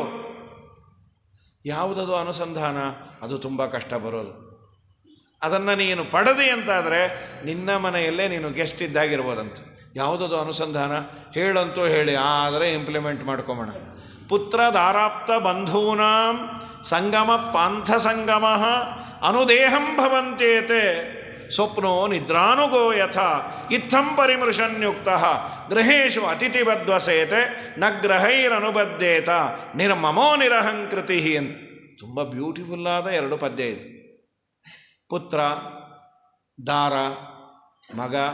ಮಗ ಅಂದರೆ ಮಗ ಮಾತ್ರ ಅಲ್ಲ, ಮಕ್ಕಳು, ಹೆಂಡತಿ, ಆಪ್ತರು, ಬಂಧುಗಳ ಒಂದು ರಿಲೇಷನ್ಶಿಪ್ಗೆ ನಮ್ಮ ಜೀವನದಲ್ಲಿ ಆಗಿದೆ. ಇವರೆಲ್ಲರ ನಂಟಿದೆಯಲ್ಲ, ಈ ನಂಟು ನಮಗೆ ಸಂಸಾರದ ಗಂಟಾಗಬಾರ್ದು, ಗಂಟಿನ ಬಿಡುಗಡೆಗೆ ಕಾರಣ ಆಗಬೇಕು ಅನ್ನೋದಾದರೆ ಸಂಗಮ ಪಾಂಥ ಸಂಗಮ, ದಾರಿಹೋಕರ ಸಂಗಮದಂತೆ. ದಾರಿಹೋಕರು ಅಂದರೆ, ಈಗ ನಾವೆಲ್ಲ ಬಂದಿದ್ದೇವೆ, ಇಲ್ಲಿ ಇದ್ದಾಗ ಒಂದು ಫ್ಯಾಮಿಲಿ ಅಟ್ಯಾಚ್ಮೆಂಟ್ ಇದೆ ನಮಗೆ, ಒಂದು ಫ್ಯಾಮಿಲಿ ಟೈಪ್. ಈ ಜ್ಞಾನ ಸತ್ರದ ಒಂದು 20 ಜನವೋ 25 ಜನವೋ ಏನು ಬಂದಿದ್ದೇವೆ, ಅವರಲ್ಲೇ ಒಂದು ಸಬ್ ಗ್ರೂಪ್ ಆಗಿರುತ್ತೆ. 3 ಜನ ಒಂದು ರೂಮಲ್ಲಿ, ಇನ್ನೊಂದು 3 ಜನ ನಾವು ಮಾತಾಡಿಕೊಂಡು, ನಾವು ನೀವು ಒಟ್ಟಿಗೆ ಸ್ನಾನಕ್ಕೆ ಹೋಗುವ, ಒಟ್ಟಿಗೆ ಸಮುದ್ರಕ್ಕೆ ಹೋಗುವ, ಒಟ್ಟಿಗೆ ಊಟಕ್ಕೆ ಹೋಗುವ. ನಾನು ಚೂರು ಲೇಟಾಗಿ ಬರ್ತೀನಿ, ನೀವು ನನಗೆ ಎಲೆ ಹಿಡ್ಕೊಂಡಿರ್ರಿ. ಅಂತೂ 20 ಜನವೂ ಒಂದು ಬಂಧುಗಳಂತೆ. ನಮಗೆ ಬ್ಲಡ್ ರಿಲೇಷನ್ ಏನಿಲ್ಲ, ಆದರೆ ಈ ಯಾತ್ರೆಯ ಬಂಧುಗಳು. ಅದರಲ್ಲಿ 10 ಬಾರಿ ಯಾತ್ರೆಗೆ ಬಂದಾಗ ಪ್ರಾಯ ಇನ್ನೂ ಹೆಚ್ಚು ಅಟ್ಯಾಚ್ಮೆಂಟ್ ಇರುತ್ತೆ. ನೀವು ಲಾಸ್ಟ್ ಟೈಮು ನೀವು ಬಂದಿದ್ರಿ ಅಲ್ವಾ? ಹಾಂ, ಪ್ರಾಯ ನಮ್ಮ ಈ ಮಂದಾಕಿನಿಯವರ ಯಾತ್ರೆಯಲ್ಲಿ ಬರೋರು ಹೇಳೋರು ಆಚಾರು ಅವರೇ ಆಗಿದ್ದಾರೆ, ಬರೋರು ಅವರೇ ಆಗಿದ್ದಾರೆ. ಎಲ್ಲಿ ಪುತ್ರಧಾರಾಪ್ತ ಬಂಧೂನ ಸಂಗಮ ಪಾಂಥ ಸಂಗಮ. ಇಲ್ಲಿ ನಾವು ತುಂಬ ಅಟ್ಯಾಚ್ಮೆಂಟ್ ಏನು ಇಟ್ಕೊಂಡಿಲ್ಲ. ಈ ಒಂದು 5 ದಿವಸಕ್ಕೋ 10 ದಿವಸಕ್ಕೋ ಮತ್ತೆ ಮತ್ತೆ ಫೋನ್ ಮಾಡಿ ಮೆಲುಕು ಹಾಕ್ಬೋದು. ಆದರೆ ನಿಮ್ಮ ಮನೆಗಳಲ್ಲಿ ಒಂದು ಒಳ್ಳೆಯದೋ ಕೆಟ್ಟದ್ದೋ ಏನಾದರೂ ಆದರೆ ಹೆಚ್ಚು ತಲೆ ಕೆಡಿಸ್ಕೊಂಬಲ್ಲ. ಅಯ್ಯೋ ಪಾಪ ಆಗಬಾರ್ದಾಗಿತ್ತು, ಅಯ್ಯೋ ಪಾಪ ಹೌದಾ ಅಂದಿದ್ರು, ಅವರಲ್ಲಿ ಯಾರೋ ಗರ್ಭಿಣಿ ಇದ್ದಾರೆ ಪಾಪ, 3 ಹೆಣ್ಣಿದೆಯಂತೆ, ಇನ್ನೊಂದು ಗಂಡ ಆಗಲಿ ಅಂತ ನಾವು ಕೇಳ್ಕೊಂಡಿದ್ದು, ಒಂದು ಮುಳುಗು ಹಾಕಿದ್ವಿ, ಗಂಡ ಆಯ್ತಂತೆ, ಇಷ್ಟೇ. ಅವ್ರು ನಾಮಕರಣಕ್ಕೆ ಕರೀಲಿಲ್ಲ, ಗಂಡ ಆಯ್ತಾ ಪಾಪ, ಬಾಣಂತನಕ್ಕೆ ನಾ ಏನು ಮಾಡಬೇಕು? ನೀ ಏನು ಮಾಡೋದು ಬೇಡ, ನೀವು ಹೋಗಿ ಬಾಣಂತನ ಮಾಡಿಸ್ಕೊಳ್ಳೋದೇ ಇದ್ದರೆ ಸಾಕು. ನಾವೇನು ಹೆಚ್ಚು ತಲೆ ಕೆಡಿಸ್ಕೊಂಬಲ್ಲ. ಯಾಕೆ? ಇದು 5 ದಿವಸದ ಬಾಂಧವ್ಯ. ಇಡೀ ನಮ್ಮ ಜೀವನ ಹಾಗೆ ಅನ್ನತ್ತೆ. ಕಾಣದ ಲೋಕದಿಂದ ದೇವರು ನಂಟನ್ನು ಹಾಕಿ ಗಂಟನ್ನು ಹಾಕಿದ್ದಾನೆ, ಗಂಟು ಅವನೇ ಬಿಚ್ಚುತ್ತಾನೆ. ಎಷ್ಟು ದಿವಸ ಅವನು ಮಮತೆಯನ್ನು ಕೊಟ್ಟಿರ್ತಾನೋ ಅಷ್ಟು ದಿನ ಇರ್ತೇವೆ. ನಮ್ಮ ಸಾಧನೆಯನ್ನು ನಾವು ಮಾಡಿಕೊಳ್ಳಲಿಕ್ಕೆ ಬಂದಿರೋದು ಅನ್ನುವ ಅನುಸಂಧಾನ ಇದ್ದರೆ ನನ್ನ ಮನೆಯಲ್ಲೂ ನಾನು ಅತಿಥಿಯಾಗಿರ್ಬೋದಂತ. ಅತಿಥಿಯಾಗಿದ್ದವನಿಗೆ ತಲೆ ಬಿಸಿ ಇಲ್ಲ. ಅಡುಗೆಯವರು ಬಂದ್ರ, ಕಟ್ಟಿಗೆ ಹಸಿ ಇದೆಯಾ, ಕಟ್ಟಿಗೆ ಉರಿತಾ ಇದೆಯಾ, ಗ್ಯಾಸ್ ಮುಗಿದೋಗಿದೆಯಾ, ತರಕಾರಿ ಹೆಚ್ಚಿದ್ರ, ಏನೂ ಇಲ್ಲ. 8:30 ನಾವು ತಿಂಡಿಗೆ ರೆಡಿ ಆದರೆ ಸಾಕು. ಈ ಎಲ್ಲ ಕಡೆ ಅತಿಥಿಗಳು ಅಂತಂದರೆ ಸಮಸ್ಯೆ ಕಮ್ಮಿ. ಇಡೀ ನಿನ್ನ ಜೀವನದಲ್ಲೇ ಅತಿಥಿಯಂತೆ ಇರಬಹುದು. ಇದನ್ನು ಹೇಳತ್ತೆ. ನಿನ್ನ ಜೀವನದಲ್ಲಿ ನೀನು ಅತಿಥಿಯಂತೆ ಇರಬೇಕು ಅಂದರೆ ಮಮತೆಯನ್ನು ಬಿಡು. ಸ್ವಾಮಿ ಏನು ಕೊಡ್ತಾನೋ ಅದಕ್ಕೆ ನೀನು ಬದ್ಧನಾಗಿರು. ನಿಜವಾಗಲೂ ಸುಖವಾಗಿರ್ಬೋದು. ಅದು ಹೇಳುವಷ್ಟು ಸುಲಭ ಅಲ್ಲ. ಅಟ್ಯಾಚ್ಮೆಂಟು ದೇವರು ಹಾಕಿರ್ತಾನೆ. ಸ್ವಲ್ಪ ಬಿಟ್ಕೊಳ್ತಾ ಹೋಗಬೇಕು. Responsibilities of course. ಆದರೆ ಏನು ಗೊತ್ತಾ, ನಾವು ರೆಸ್ಪಾನ್ಸಿಬಿಲಿಟಿ ಅಂತ ಅಂದ್ಕೊಂಡಷ್ಟು ನಮ್ಮ ತಲೆ ಮೇಲೆ ಹಾಕ್ತಾ ಇರ್ತಾರೆ. ಅಯ್ಯೋ ನಮ್ಮ ಮಾವ ತುಂಬ ಜವಾಬ್ದಾರಿ ಅಂಥೇಳಿ ವರ್ಗಿಸ್ಬಿಟ್ಟು ಹೊಟ್ಟೋಗೋದು. ಅದೇ ಕೆಲವ್ರ ಮೇಲೆ ಬೇಜವಾಬ್ದಾರಿ, ನಿಮ್ಮ ಮಾವನ ಮೇಲೆ ಬಿಟ್ಟು ಬರೋ, ಅಯ್ಯೋ ಅವ್ರ ಮೇಲೆ ಬಿಟ್ಟು ಬರೋದು ಒಂದೇ, ಮನೆಗೆ ಬಾಗಿಲು ಹಾಕದೆ ಬರದೇ ಇರೋದು ಒಂದೇ. ಸರ್, ನಮ್ಗೆ ಅಪಕೀರ್ತಿ ಬಂದರೂ ಪರವಾಗಿಲ್ಲ, ಅತಿಯಾದ ರೆಸ್ಪಾನ್ಸಿಬಿಲಿಟಿ ವಯಸ್ಸಾದ್ಮೇಲೆ ತೊಗೊಳ್ಳಿಕ್ಕೆ ಹೋಗಲೇಬಾರ್ದು. ನೀವು ಬೇಕಾದ್ರೆ ಇರೆಸ್ಪಾನ್ಸಿಬಿಲಿಟಿ ಅಂದರೆ ನನ್ನದನ್ನು ನಾನು ನೋಡಿಕೊಳ್ಳುವ ಅತಿಯಾದದ್ದೆಲ್ಲ ಒರಗಿಸಿ ಬಿಟ್ಟರೆ ಗತಿ ಏನು? ಇಲ್ಲ, ಅವರವರ ಮನೆಯ ಪರಿಸ್ಥಿತಿ ಹೇಗಿರುತ್ತೋ ಅದಕ್ಕೆ ತಕ್ಕ ಹಾಗೆ ನಾವು ಮಾಡ್ತೇವೆ. ಆದರೆ ಭಾಗವತ ಹೇಳೋದು ಒಂದು ಪುಸ್ತಕವನ್ನೇ ಬರೆದಿದ್ದಾರೆ ಆ ಸುಧಾಮೂರ್ತಿ, ಡಿಟ್ಯಾಚ್ಮೆಂಟ್ ಫ್ರಮ್ ಅಟ್ಯಾಚ್ಮೆಂಟ್ ಅಂತ. You might have seen. ಅದು ತುಂಬ ಚೆನ್ನಾಗಿದೆ ಅಂಥದ್ದು ಪುಸ್ತಕ. ಅದನ್ನು ಓದಿದವರು ನನಗೆ ಹೇಳಿದ್ದು. ಅದು ಅವರ ಸೊಸೆ ಹೋಗಿದ್ದು ಅಂದರೆ ಡಿವೋರ್ಸ್ ಆದಾಗ ಅವರಂದ್ರಂತೆ, ನನ್ನ ಮನೆಯಲ್ಲಿ ಏನು ಕಡಿಮೆ ಇದೆ? ಇನ್ಫೋಸಿಸ್ಸಿನ ಓನರ್ ಅಂದರೆ ಸಂಪತ್ತಿಗೆ ಕಡಿಮೆ ಇಲ್ಲ, ಲಕ್ಸುರಿಗೆ ಕಮ್ಮಿ ಇಲ್ಲ, ಖ್ಯಾತಿಗೆ ಕಮ್ಮಿ ಇಲ್ಲ. ಇಷ್ಟಿದ್ರೂ ನನ್ನ ಮನೆಯಲ್ಲಿ ಕೊರತೆ ಇದೆ ಅಂದರೆ ನಾನು ಇದನ್ನು ಹೇಗೆ ಅರಗಿಸಿಕೊಳ್ಳೋದು? ಸೊ ವಯಸ್ಸಾದ ಮೇಲೆ ನಾವು ಇದಕ್ಕೆ ಸನ್ನದ್ಧರಾಗಿರುವ. ಇವತ್ತು ಅವರ ಮನೆಯಲ್ಲಿ ಆಯಿತು, ನಾಳೆ ನನ್ನ ಮನೆಯಲ್ಲೂ ಆಗಬಹುದು. ಇದು ಯಾರಲ್ಲೂ ಆಗದೇ ಇರೋದು ನನ್ನ ಮನೆಯಲ್ಲಿ ಆಗ್ತಾ ಇಲ್ಲ. Be prepared for all these things ಅಂತ ನೀನು ಮೊದಲೇ ಪ್ರಿಪೇರ್ ಮೆಂಟಲಿ ಆಗಿದ್ದೆ ಅಂದರೆ ಅದು ಸಡನ್ ಶಾಕ್ ಆಗೋದಿಲ್ಲ ಅಂತ ಅದರಲ್ಲಿ ನಿರೂಪಣೆ ಮಾಡಿದಾರಂತೆ. ಐ ಹ್ಯಾವ್ ನಾಟ್ ಸೀನ್, ಅದನ್ನು ನಾನು ನೋಡಿಲ್ಲ. ನಮಗೆ ಜಡಭರತಾದಿಗಳೆಲ್ಲ ಹೇಳಿದ್ದಾರೆ. ಅದನ್ನು ನೋಡೋದಕ್ಕಿಂತ ಭಾಗವತ ಹೇಳಿದ್ರೆ ಅದು ತುಂಬ ಪುಣ್ಯ. ಅವ್ರ ಪಾಡಿಗೆ ಅವರಿದ್ದರು, ಡಿಟ್ಯಾಚ್ಮೆಂಟ್ ಫ್ರಮ್ ಅಟ್ಯಾಚ್ಮೆಂಟ್ ಅಂತ ಹೇಳಿಕೆ ಬಂದದ್ದು. ಹೀಗೆ ನಿನ್ನ ಮನೆಯಲ್ಲೂ ಇರಬಹುದು. ಅದನ್ನೇ ವಾದಿರಾಜ ಸ್ವಾಮಿಗಳು ಹೇಳಿದ್ದೇನೆಂದರೆ, ಹನುಮಂತ ದೇವರು ಸೀತೆಯನ್ನು ಯಾವುದೋ ಹೆಣ್ಣನ್ನು ನೋಡಿ ತಪ್ಪಾಗಿ ತಿಳಿದು ಸೀತೆ ಅಂತ ತಿಳಿದ ಮೇಲೆ ಅವರಿಗೆ ಪಾಪ ಬಂತು. ಹನುಮಂತ ದೇವರಿಗೆ ಪಾಪವೂ ಬಂದಿಲ್ಲ. ಅವರಾದರೆ ಗೋದಾನವನ್ನು ಮಾಡಿದಾರಂತ ವಾದಿರಾಜರಂತಾರೆ.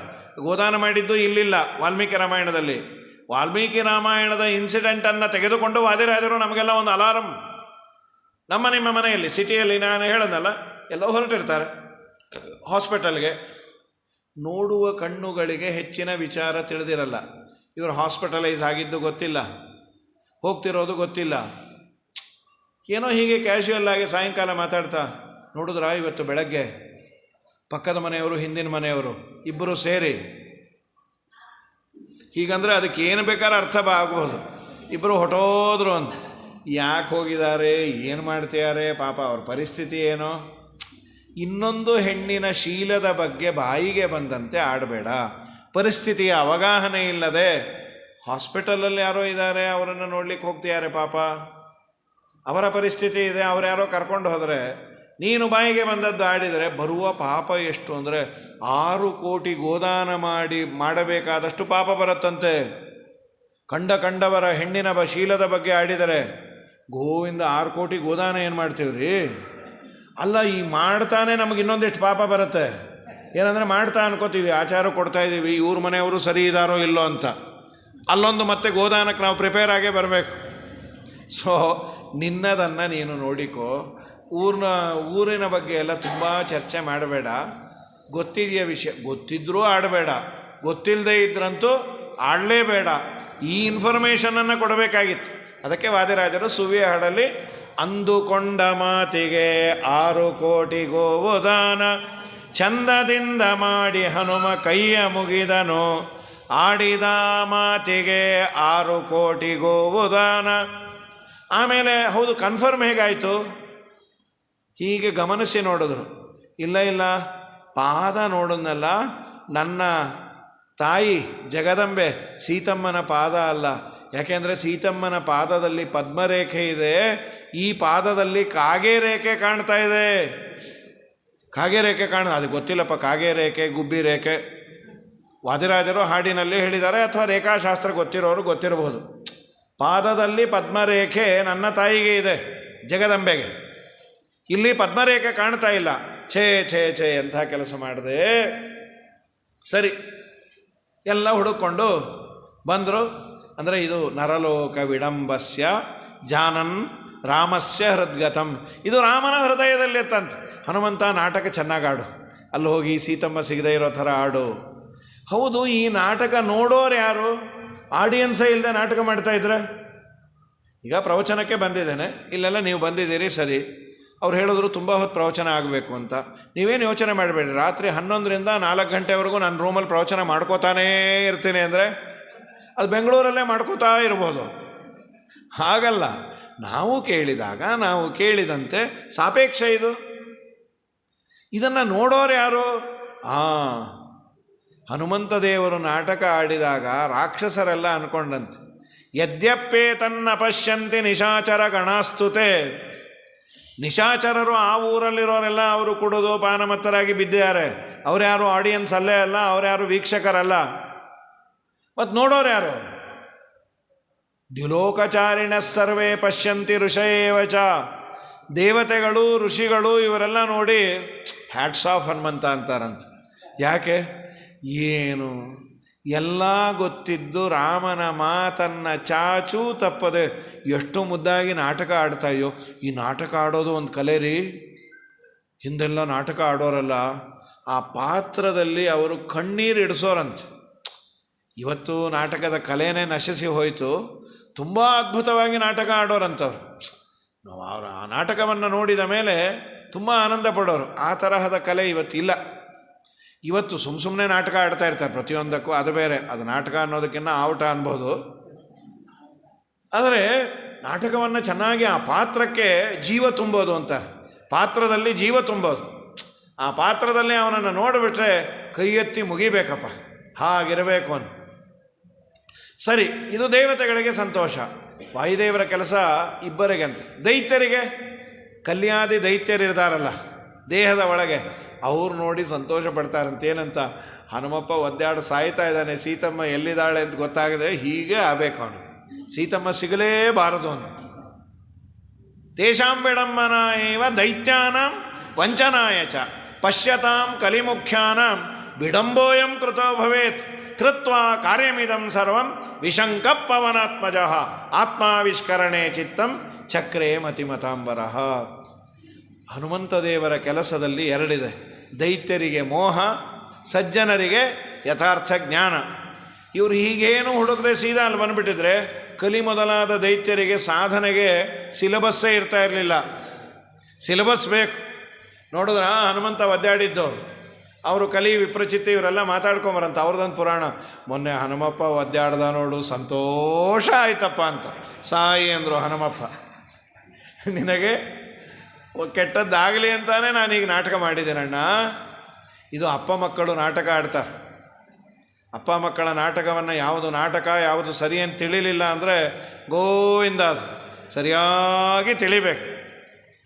ಇಷ್ಟಾದ ಮೇಲೆ ಹನುಮಂತ ದೇವರು ಅಶೋಕವನಕ್ಕೆ ಬಂದ್ಯಾರೆ. ಇಲ್ಲಿ ವಾಲ್ಮೀಕಿ ಋಷಿಗಳು ತುಂಬ ಚೆನ್ನಾಗಿ ವರ್ಣನೆ ಮಾಡ್ಯಾರ.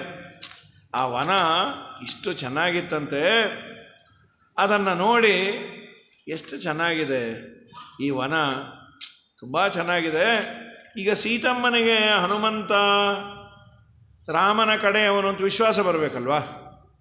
ಅಲ್ಲಿ ರಾಕ್ಷಸರೆಲ್ಲ ಏನು ಬೇಕೋ ಆ ತರಹದ ವೇಷವನ್ನು ಹಾಕ್ಕೊಂಬಿಡೋರು. ಏನು ಮಾಡೋದು, ಏನು ಮಟ್ಟೋದು ಅನ್ನೋ ಕಾಲಕ್ಕೆ ಹನುಮಂತ ದೇವರು ಬಂದು ಒಂದು ಟೊಂಗೆ ಮೇಲೆ ಕೂತರು. ತುಂಬ ಚೆನ್ನಾಗಿದೆ ವಾಲ್ಮೀಕಿ ಋಷಿಗಳು ವರ್ಣನೆ ಮಾಡೋದೇನೆಂದರೆ, ಟೊಂಗೆ ಮೇಲೆ ಕೂತರು. ಅಷ್ಟೊತ್ತಿಗೆ ಏನಾಗ್ಬಿಟ್ಟಿತ್ತು ಅಂದರೆ, ಈ ರಾವಣ ಬಂದು ಹೆದರಿಸಿ ಹೋಗಿದ್ದ.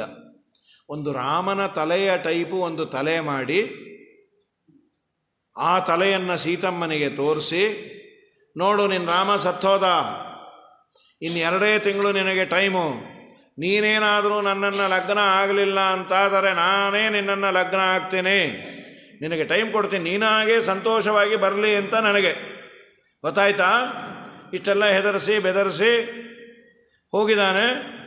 ಪಾಪ ಸೀತಮ್ಮ ಕಣ್ಣೀರನ್ನು ಇಟ್ಟಂತೆ ನಾಟಕ ಆಡ್ತಾ ಇದ್ದಾಳೆ. ಅಷ್ಟೊತ್ತಿಗೆ ಪಾಪ ತ್ರಿಜಟೆ ಅಂತ ಒಬ್ಬಳು, ಅವಳು ಬಂದು ಸಮಾಧಾನ ಮಾಡಿದ್ಲು. ಅಮ್ಮ, ಇವರೆಲ್ಲ ಮಹಾ ನಾಟಕ ಇವರು, ಅದು ನಿನ್ನ ರಾಮನ ತಲೆ ಅಲ್ಲ. ನಿನ್ನೆ ಒಂದಿನ ಸ್ವಪ್ನ ಬಿತ್ತು ನನಗೆ. ಸ್ವಪ್ನದಲ್ಲಿ ನಿನ್ನ ರಾಮ ಸೈನ್ಯ ಸಮೇತ ಬಂದು ರಾವಣನನ್ನು ಸಂಹಾರ ಮಾಡಿ ನಿನ್ನನ್ನು ಕರೆದುಕೊಂಡು ಹೋಗುವಂತೆ ಸ್ವಪ್ನ ಬಿದ್ದಿದೆ. ನಿನಗೆ ಒಳ್ಳೆಯದಾಗತ್ತೆ. ಎಷ್ಟು ಆನಂದ ಆಯಿತು. ತುಂಬ ಕಷ್ಟಪಡ್ತಾ ಇದ್ದರೆ ಯಾರನ್ನ ಸಾಂತ್ವನ ಹೇಳಿದ್ರೆ, ಥ್ಯಾಂಕ್ಸ್ ಸರ್, ನೀವಾದರೂ ಒಳ್ಳೇದು ಮಾಡಿದ್ರಲ್ಲ. ಅದಕ್ಕೆ ಕಷ್ಟದಲ್ಲಿದ್ದವ್ರಿಗೆ ಒಳ್ಳೆ ವಚನೇಕಾದರಿದ್ರತ, ಒಳ್ಳೆ ಮಾತಂತೂ ಆಡಬೇಕು. ಸರ್ ಏನೋ ತುಂಬ ಕಷ್ಟ ಇದೆ, ನಿಮಗೊಬ್ಬರಿಗೆ ಅಲ್ಲ ರೀ, ಎಲ್ಲರಿಗೂ ಇಲ್ಲ, ಸಂಸಾರ ಅಂದರೆ ಕಷ್ಟನೇ. ಹೀಗೆ ಹೇಳಿದ್ರೆ ಸುಂಕುದವನ ಮುಂದೆ ಸುಖ ದುಃಖ ಹೇಳ್ಕೊಂಡ್ರು ಅಂತ ಹಾಗೆಲ್ಲ ಹೊರಟೊಂಟಾಗಿ ಮಾತಾಡಬಾರ್ದು. ಇಲ್ಲ, ದೇವರು ಒಳ್ಳೇದು ಮಾಡ್ತಾನೆ. ಇಷ್ಟು ಹೇಳಿದ್ರೆ ಅವ್ರು ಒಳ್ಳೇದಾದರೆ ಸಾಯೋವರೆಗೂ ನಮ್ಮನ್ನು ನೆನೆಸ್ಕೋತಾರೆ. ನೀವು ಅವತ್ತು ತಂದ್ರಿ ಒಳ್ಳೇದಾಯಿತು, ನಮಗೇ ಆಗಿರಲ್ಲ ಎಷ್ಟೊಂದು. ಒಳ್ಳೆ ಮಾತಾಡಲಿಕ್ಕೇನು, ನೋರು ಮಂಚಿದೈತೆ ಊರು ಮಂಚಿದೆ. ಒಳ್ಳೆ ಮಾತಾಡ್ರಿ, ಒಳ್ಳೇದಾಗತ್ತೆ. ಆದ ಸಂದರ್ಭದಲ್ಲಿ ಒಳ್ಳೇದಾಗಲೂಬಹುದು ಅವ್ರಿಗೆ. ಹೀಗಾಗಿ ನಮ್ಮ ತಂದೆ 100 ಜನಕ್ಕೆ, ಅವರು ಜ್ಯೋತಿಷ್ಯ ಏನು ಓದಿರಲಿಲ್ಲ, 100 ಜನ ಬರೋರು.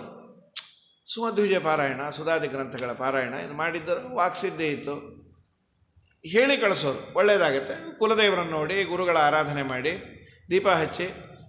ಇವತ್ತು ಜ್ಯೋತಿಷ್ಯಕ್ಕೆ ಅಂತ ಹೋದಾಗ ಖರ್ಚು ಬಹಳ ಆಗತ್ತೆ. ಹೋಮ ಹವನ ಲಕ್ಷಾಂತರ ರೂಪಾಯಿದು ಹೇಳಿದ್ರೆ ಆಗತ್ತೋ ಇಲ್ವೋ ಡೌಟ್ಫುಲ್ಲಾಗಿ ಮಾಡಿಸ್ಬೇಕಾಗತ್ತೆ. ಇವರು ಯಾವುದೂ ಹೇಳ್ತಿರಲಿಲ್ಲ. ತುಂಬ ಜನಕ್ಕೆ ಅನುಕೂಲ ಆಗಿತ್ತು. ಪಾಪ ಎಲ್ಲರೂ ಕೇಳ್ತಾರೆ, ನೀವು ಕಲೀಲಿಲ್ವಾ ಅಂತ. ಇಲ್ಲಪ್ಪ, ನಾನು ಕಲಿತಿಲ್ಲ, ನಂಗೆ ಪುರುಸೊತ್ತು ಇಲ್ಲ. ಅವರು ಅಷ್ಟು ವಾಕ್ಸಿದ್ಧಿಯನ್ನು ಅವ್ರು ಪಡೆದಿದ್ದರು. ನಮಗೆ ತುಂಬ ನಿಮ್ಮ ಮನೆಗೆ ಬಂದರೆ ನಮಗೆ ಎನರ್ಜೈಸ್ ಆಗ್ತಾಯಿದ್ವಿ. ಏನಿಲ್ಲ, ಒಳ್ಳೆ ಮಾತಾಡೋರು. ತುಂಬ ಜನಕ್ಕೆ ಅದು ವಾಕ್ಸಿದ್ಧಿಯೂ ಬೇಕು. ಒಳ್ಳೆ ಮಾತಾಡಿ ಈಗ ಎಲ್ಲ ಕಡೆ ಅದು ಫಲಿಸ್ಬೇಕು ಅಂತಿಲ್ಲ. ಎಷ್ಟೋ ಜನ ಯಾರಿಗೋ ಹೇಳಿದ್ದಾನೆ, ನಿಮಗೆ KEBಯಲ್ಲಿ ಕೆಲಸ ಸಿಕ್ಕೇ ಸಿಗತ್ತೆ. ಇವ್ರು ಹೇಳಿದ 1 ತಿಂಗಳು ಕೆಲಸ ಸಿಕ್ಕೋಯ್ತು ಬ್ರಾಹ್ಮಣರಿಗೆ. ಅವ್ರಿಗೆ ಶಾಕ್ ಅಂತದು 440 ಹೊಡೆದಾಗ. ಇಲ್ಲ, ನಿಮ್ಮ ತಂದೆಯವರು ಹೇಳಿದ್ದರು ವಾಕ್ಸಿದ್ಧಿಯೋ ಒಂದು ಕಾಲ. ಒಳ್ಳೆಯದನ್ನು ಹೇಳಿದರೆ ಏನು ಗಂಟು ಹೋಯ್ತು. ಅದಕ್ಕಂದರು ಪಾಪ ಅವಳು ಸಮಾಧಾನವನ್ನು ಪಡಿಸ್ಯಾಳೆ. ನೀ ಏನು ಅಳಬೇಡಮ್ಮ, ನೀನು ಆ ಸಮಯಕ್ಕೆ ಇವರು ಹನುಮಂತ ದೇವರು ಅಲ್ಲಿ ಕೂತಿಯಾರೆ. ಕೂತು ಸೀತಾದೇವಿಗೆ ರಾಮನ ಕಡೆಯವನು ಅಂತ ಒಂದಿಷ್ಟು ವಿಶ್ವಾಸ ಬರಬೇಕು ಅಂತ ರಾಮಾಯಣವನ್ನು ಪಾರಾಯಣ ಮಾಡಿದ್ರು ಅಂತ ವಾಲ್ಮೀಕಿ ಋಷಿಗಳು ಹೇಳೋದು. ಅದನ್ನು ಹೇಳ್ತಾ ಮೈಥಿಲಿ ಚಿಂತಯಾಮಾಸ ವಿಸ್ಮಯಂ ಪರಮಂ ಗತಾಹೋ ಭೀಮಮಿದಂ ರೂಪಂ. ಏನಾಯಿತು? ರಾಜಾ ದಶರಥೋ ನಾಮ. ಇದು ಹನುಮಂತ ದೇವರು ಹೇಳಿದ ರಾಮಾಯಣವನ್ನು ವಾಲ್ಮೀಕಿಗಳು ಉಲ್ಲೇಖ ಮಾಡೋದು. ರಾಜಾ ದಶರಥೋ ನಾಮ ರಥಕುಂಜರ ವಾಜಿಮಾನ್. ದಶರಥ ಅಂತ ಇದ್ದ ರಥಗಳು, ಅವನಲ್ಲಿ ಆನೆ ಕುದುರೆ ಎಲ್ಲ ಇತ್ತು. ಪುಣ್ಯಶೀಲೋ ಮಹಾಕೀರ್ತಿ, ಮಹಾಪುಣ್ಯವಂತ. ಮತ್ತು ರುಜುರಾಸೀನ್, ಬಹಳ ಸರಳವಾಗಿ ಜೀವನವನ್ನು ಮಾಡ್ತಾ ಇದ್ದ. ರಾಜರ್ಷೀಣಾಂ ಗುಣಶ್ರೇಷ್ಠ ತಪಸ ಚರ್ಷಿಭಿಸ್ಸಮಃ. ಋಷಿಗಳಂತೆ ಇದ್ದ, ರಾಜನೂ ಹೌದು ಋಷಿಯೂ ಹೌದು ಅಂತೆಲ್ಲ ಹೇಳ್ತಾ. ಅವನಿಗೆ 4 ಜನ ಮಕ್ಕಳು. ಶ್ರೀರಾಮಚಂದ್ರ ಅಂತ, ಅವನ ಸಮ ಯಾರೂ ಇಲ್ಲ. ಅಶ್ರೌಷಂ ರಾಘವಸ್ಯಾಹಂ ಸೇಯಮಾಸಾದಿತಾಮಯ. ಅವಳ ಹೆಂಡತಿ ಜಾನಕಿ. ಜಾನಕಿ ಅಂದ ಕೂಡಲೇ ಕಿವಿ ನಿಮಿರ್ತಾನೆ. ಯಾಕೆ ಅಂದರೆ ಅದು ತವರು ಮನೆ ಹೆಸರಂತೆ. ಅದೊಂದು ಈ ಅತ್ತೆ ಮನೆ ಹೆಸರುಕ್ಕಿಂತ ತವರು ಮನೆ ಹೆಸರು ಕೇಳಿದಾಗ ಈ ಅತ್ತೆ ಮನೆ ಹೆಸರು ಕೆಲವು ಮರ್ತೇ ಹೋಗ್ಬಿಟ್ಟಿರ್ತಾರೆ. ಕೆಲವು ಕಡೆ ಇದೆ, ಕೆಲವು ಕಡೆ ಇಲ್ಲ. ಕೆಲವು ಕಡೆ ಹೆಸರನ್ನ ಇಡೋ ಸಂಪ್ರದಾಯ ನಿಮ್ಮಲ್ಲಿ ಕೆಲವು ಕಡೆ ಇರುತ್ತೆ. ಕೆಲವು ಕಡೆ ಅತ್ತೆ ಮನೆ ಹೆಸರು ಈಗೆಲ್ಲ ಅದನ್ನು ಇಟ್ಕೊಂಬಕ್ಕೆ ಅತ್ತೆ ಮನೆ ಹೆಸರು ಅವರೇ ಇಟ್ಕೊಳ್ಳಿ, ನಾನೇ ಬೇಕಾದ್ರೆ ನಮ್ಮ ಅತ್ತೆಗೆ ಹೆಸರು ಇಡ್ತೀನಿ ಅಂತ. ಅದು ಒಂದು ಈಗ ಅಭಿನವ ಸಂಪ್ರದಾಯ. ಈಗ ಇಲ್ಲಿ ಅವ್ರವ್ರದ್ದು ಅದೇನು ಸಂಪ್ರದಾಯ ಅದು. ಆದರೂ ಇಲ್ಲಿ ಜಾನಕಿ ಇದೇನಿದು, ಅದರಲ್ಲಿ ಏನು ಗೊತ್ತಾ, ಹೇತುಗರ್ಭ ವಿಶೇಷಣ ಅಂತ ಕರೀತಾರೆ ಇದನ್ನು. ಜನಕನ ಮಗಳು. ನಿಮಗೆ ಅಪ್ಪನ ಮನೆಯಿಂದ ರೆಕಗ್ನೈಸ್ ಮಾಡಿಬಿಟ್ರೆ ತುಂಬ ಸಂತೋಷ ಆಗುತ್ತೆ ಹೆಣ್ಮಕ್ಳಿಗೆ. ನೀವು ಅವ್ರ ಮಗಳ, ಅಯ್ಯೋ ನಿಮ್ಮ ಅಪ್ಪ ಅಂತೂ ಬಿಡಿ, ಅಷ್ಟೇ ಅವನು ಗೊತ್ತಿರೋದು, ನಿಮ್ಮ ಅಪ್ಪ ಅಂತೂ ಬಿಡಿ ಅಂತ ಅವನು ಬಿಟ್ಟುಬಿಡ್ತಾನೆ. ನಿಮಗೆ ನಮ್ಮ ತಂದೆ ಅಷ್ಟು ಗೊತ್ತಾ, ಅಯ್ಯೋ ಬಿಡಿ, ಅವ್ರ ಬಗ್ಗೆ ಮಾತಾಡೋ ಯೋಗ್ಯತೆ ನನಗೇನಿದೆ ಅಂತ ಮುಂದೊಟ್ಟೋದ ಅವನು.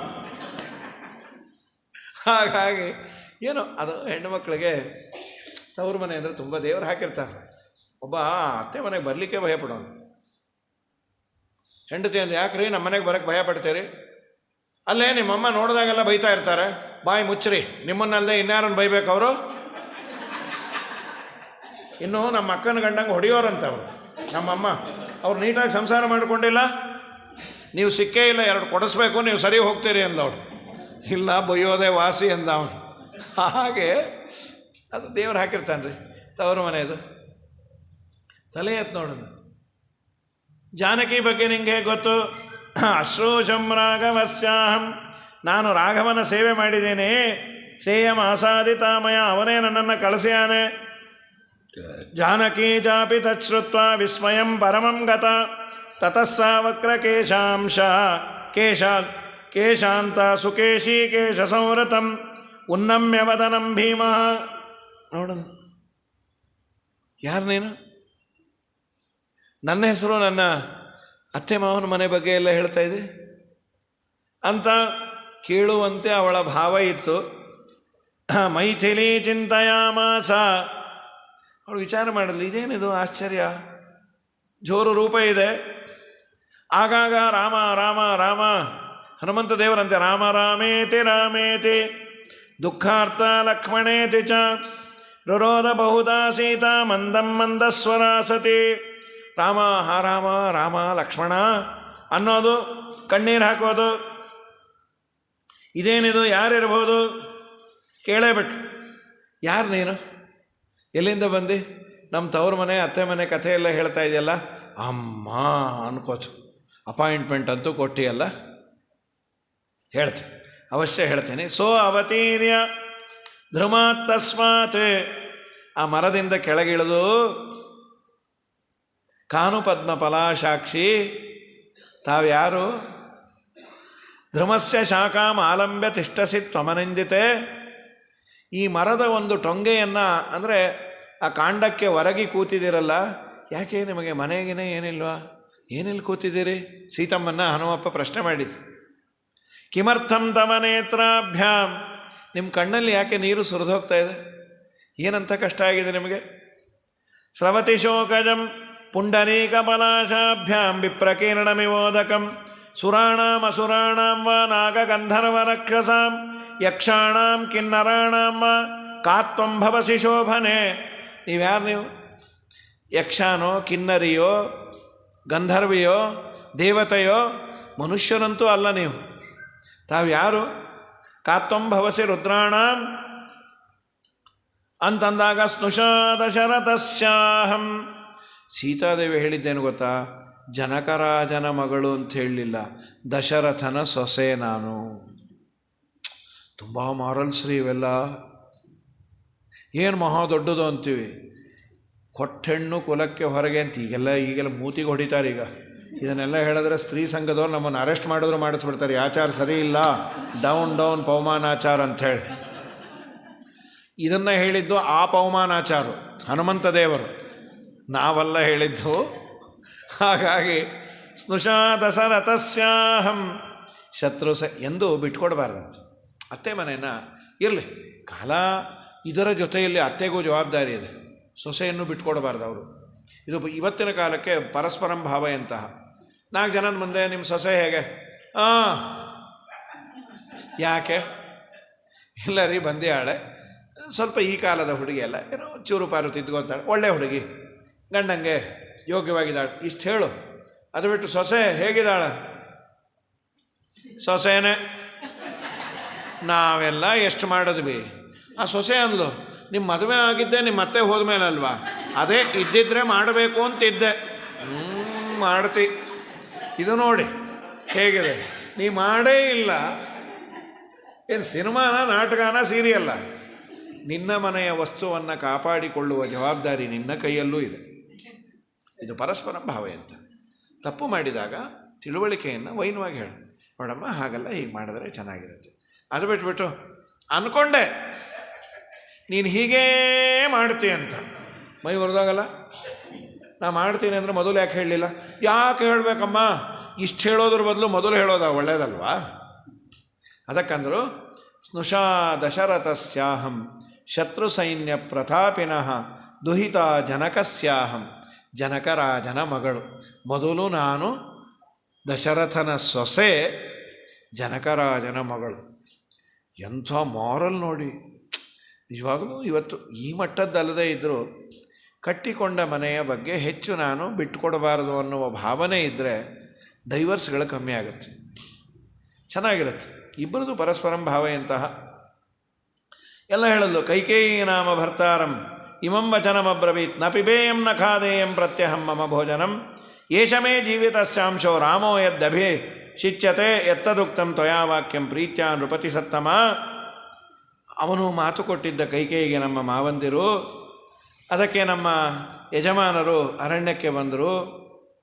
ಅಲ್ಲಿ ನಾವು ಅರಣ್ಯದಲ್ಲಿ ಇದ್ದಾಗ ಯಾವುದೋ ಮಾಯಾಮೃಗ ಬಂತು, ಅದು ಬೇಕು ಅಂದಾಗ ನನ್ನ ಗಂಡ ಹೋದರು ತರಲಿಕ್ಕೆ. ಲಕ್ಷ್ಮಣನನ್ನೇ ಯದ್ಯಪಿ ಬಿಟ್ಟಿದ್ರು, ನಾನೇ ಕೊಟ್ಟು ಕಳಿಸ್ದೆ. ಲಕ್ಷ್ಮಣಶ್ಚ ಮಹಾತೇಜ ಭರ್ತುಶ್ಚೇ ಅನುಚರ ಪ್ರಿಯ ಕೃತವಾನ್ ಶೋಕ ಸಂತಪ್ತ ಶಿರಸಾ ತೇ ಅಭಿವಾದನಂ. ಬೇಕಾದಷ್ಟು ಮಾತೆಲ್ಲ ಹೇಳಿ ನನ್ನನ್ನು ಅಪಹಾರ ಮಾಡಿಕೊಂಡು ಬಂದಿಯಾನೆ. ಅಮ್ಮ ಹೌದು, ನನಗಂತೂ ಸೀತೆಯ ಅಡ್ರೆಸ್ಸು ಸೀತಾ ಸಿಕ್ಕದ್ಲು. ಸೀತಮ್ಮ ಅಂದು ನೀನು ರಾಮನ ಕಡೆನೇ ನಂಬೋದು ಹೇಗೆ? ಏನಾದರೂ ರಾಮನ ಕುರುಹು? ನೀನು ರಾಮನ ಕಡೆಯವನು ನಾನು ನಂಬೋದು ಎಷ್ಟು ಕಷ್ಟ ರೀ. ಈಗೆಲ್ಲ ಆದರೆ ವಾಟ್ಸಾಪ್ ಕಳಿಸ್ಬಿಡು ಸಾರ್, ನಿಮ್ಮ ಆಧಾರ್ ಕಾರ್ಡ್ ಕಳಿಸಿ ಸಾರ್. ನಂಬ್ತಾನೇ ಇಲ್ಲ ಅವರು. ನೋಡಿ ಅಮ್ಮ, ಇದೆ ವಾಟ್ಸಾಪ್ ನಂಬರ್. ಇವತ್ತು ತುಂಬ ಅನುಕೂಲ ಇದೆ. ವಾಟ್ಸಾಪು ಇನ್ನೊಂದು ಮತ್ತೊಂದು ನೋಡಿದ್ರಾ ಅನ್ಬೋದು. ತುಂಬ ಅನುಕೂಲವೂ ಇದೆ, ಅನಾನುಕೂಲವೂ ಇದೆ. ಯಾರೋ ಫೋನ್ ಮಾಡಿ OTP ಹೇಳಿ ಅಂತಾರೆ. ಗಡಿಬಿಡಿಲಿ ಹೇಳಿದ್ವಿ ಅಂದರೆ OTPನೇ ಅದು. ಶ್ರೀಮದ್ ರಮಾರಮಣ ಗೋವಿಂದ ಗೋವಿಂದ ಅಂಥೇಳಿ. ಸರಿ, ರಾಮನ ಅಲ್ಲಪ್ಪ, ನೀನೇನೋ ರಾಮನ ದೂತ ಅಂತ ಇದ್ದೀನಿ, ನನಗೇನೋ ಹೌದು. ಆದರೆ ರಾಮನ ದೂತ ಅಂತ ನಾನು ನಿನ್ನನ್ನು ನಂಬೋದು ಹೇಗೆ? ಅಮ್ಮಯ್ಯ, ನೀನು ಏನು ರಾಮನ ದೂತ ಅಂತ ನಾನು ನಿನಗೆ ನಂಬಿಕೆ ಬರಬೇಕಾದ್ರೆ ಏನು ಮಾಡಬೇಕು ಹೇಳು? ಹೌದಾ? ನೀ ಏನು ಹೇಳ್ತೇವೆ ನಾನು ಪ್ರಯತ್ನ ಮಾಡ್ತೇನೆ. ರಾಮನ ಲಕ್ಷಣವನ್ನು ಹೇಳಿಬಿಡು. ನನ್ನ ರಾಮ ಹೇಗೆ ನಾನು ಫಿಸಿಕಲಿ ಆ್ಯಂಡ್ ಮೆಂಟಲಿ. ವಾಯುದೇವರು ಬಿಟ್ಟು ಇನ್ಯಾರು ಹೇಳಬೇಕ್ರಿ ದೇವರ ಲಕ್ಷಣ? ನಾರಾಯಣಂ ಗುಣೈ ಸರ್ವೈಹಿ ಉದೀರ್ಣಂ ದೋಷವರ್ಜಿತಂ ಜ್ಞೇಯಂ ಗಮ್ಯಂ ಗುರುಂಶ್ಚಾಪಿ ನತ್ವಾ ಸೂತ್ರಾರ್ಥ ಉಚ್ಯತೆ ನಾರಾಯಣಂ ನಿಖಿಲಪೂರ್ಣ ಗುಣೈಕದೇಹಂ ನಿರ್ದೋಷಂ ಆಪ್ಯತಮಮಪ್ಯಖಿಲೈ ಸುವಾಕ್ಯೈ ಅಸ್ಯೋದ್ಭವಾದಿದಮಶೇಷ ವಿಶೇಷತೋಪಿ ವಂದ್ಯಂ ಸದಾ ಪ್ರಿಯತಮಂ ಮಮ ಸನ್ನಮಾಮಿ. ದೇವರ ಬಗ್ಗೆ ಹೇಳಬೇಕು ಅಂದರೆ ಶ್ರೀಮದ್ ಆನಂದ ತೀರ್ಥ ಭಗವತ್ಪಾದಾಚಾರ್ಯರಿಗೆ ಎಷ್ಟು ಹೇಳಿದ್ರು ಕಡಿಮೆ ಕಡಿಮೆ ಕಡಿಮೆ. ತಮ್ಮಪ್ಪನ ಗುಣಗಳನ್ನು ಆನಂದದಿಂದ ಹೇಳುವಂತಹ ಸ್ವಭಾವ. ಯಾರು ರಾಮ?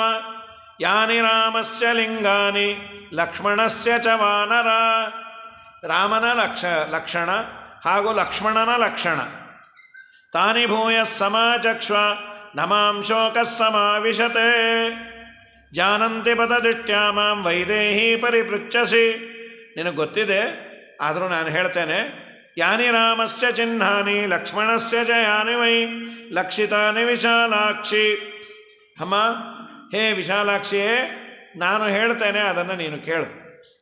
ರಾಜ ಕಮಲಪತ್ರಾಕ್ಷ ನಿನ್ನ ಗಂಡನ ಕಣ್ಣುಗಳು ಕಮಲಪತ್ರಾಕ್ಷ. ಏನು ಪುಂಡರೀಕಾಕ್ಷ. ಅಪವಿತ್ರ ಪವಿತ್ರೋವ ಸರ್ವಾವಸ್ಥಾಂಗತೋಪಿವ ಯಸ್ಮರೇತ್ ಪುಂಡರೀಕಾಕ್ಷಂ ಸಭಾಖ್ಯ ಅಭ್ಯಂತರ ಶುಚಿ. ದೇವರನ್ನು ಚಿಂತನೆ ಮಾಡಬೇಕಾದ್ರೆ ದೇವರ ಕಣ್ಣುಗಳು ಕಮಲದಂತೆ ಅರಳಿದೆ. ಯಾಕೆ ಇದನ್ನು ಹೇಳೋದು ಗೊತ್ತಾ? ಚಷ್ಟೇ ಇತಿ ಚಕ್ಷುಹು ಅಂತ. ಕಣ್ಣಿಗೆ ಚಕ್ಷುಸ್ ಅಂತ ಕರೀತಾರಲ್ಲ, ಕಣ್ಣು ನಮ್ಮ ಹಣೆ ಬರವನ್ನು ಹೇಳುತ್ತಂತೆ.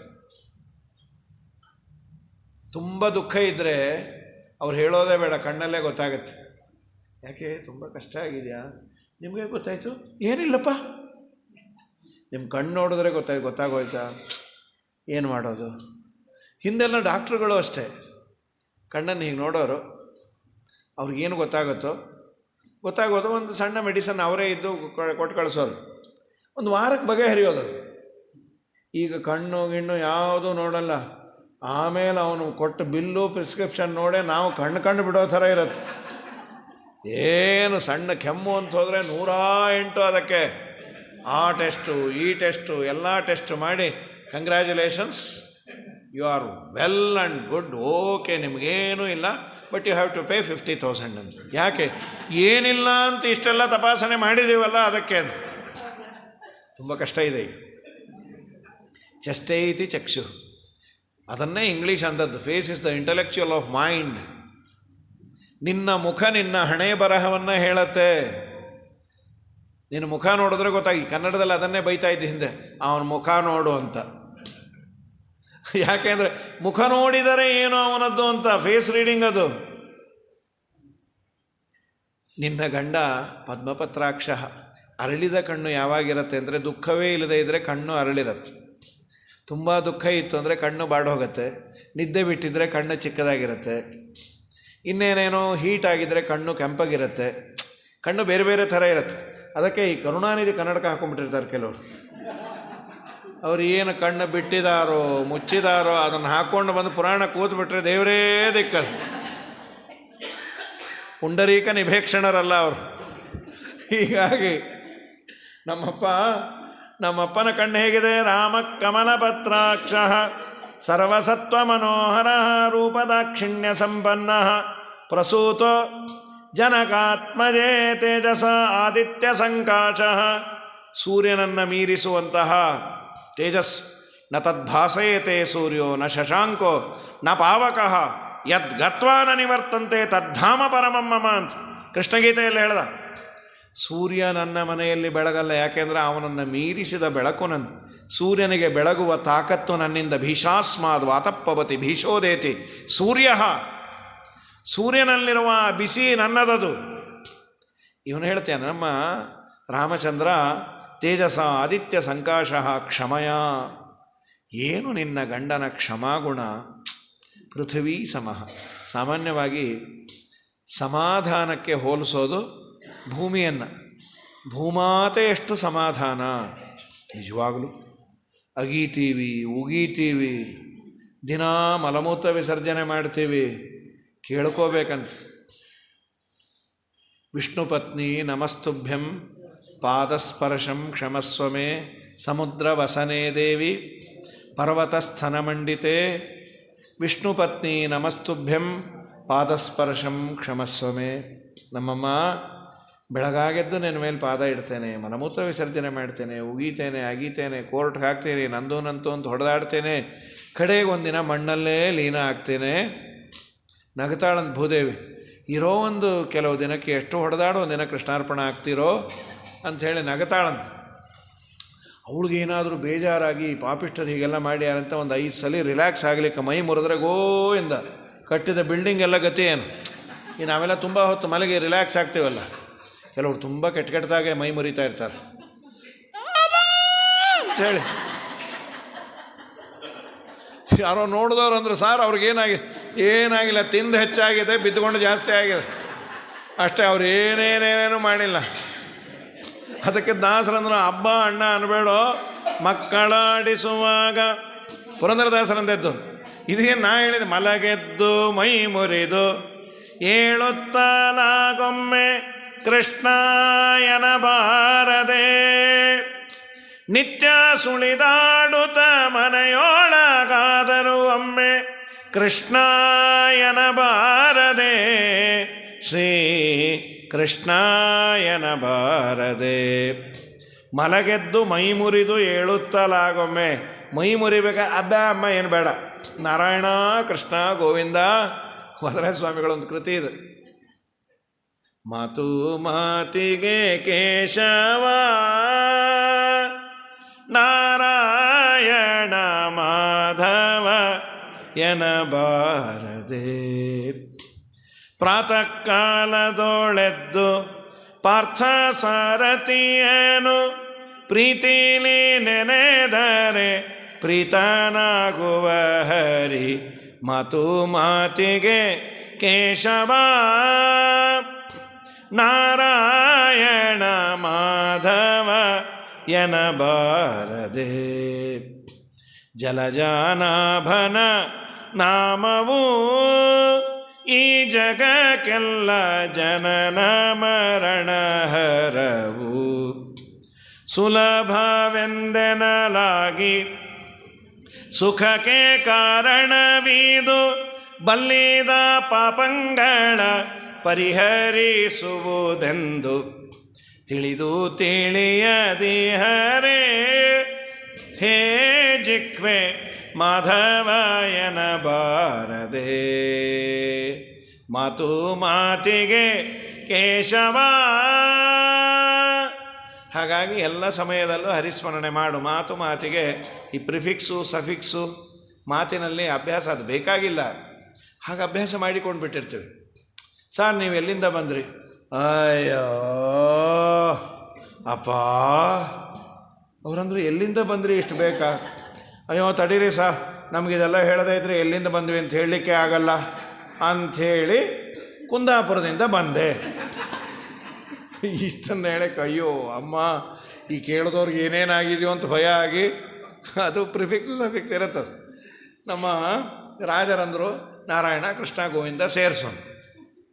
ಪ್ರಕೃತದಲ್ಲಿ ಹನುಮಂತ ದೇವರು ರಾಮನ ಲಕ್ಷಣವನ್ನು ಹೇಳ್ತಾರೆ. ಚೇತಸ ಆದಿತ್ಯ ಸಂಕಾಶ ಕ್ಷಮಯ ಪೃಥ್ವೀ ಸಮಃ.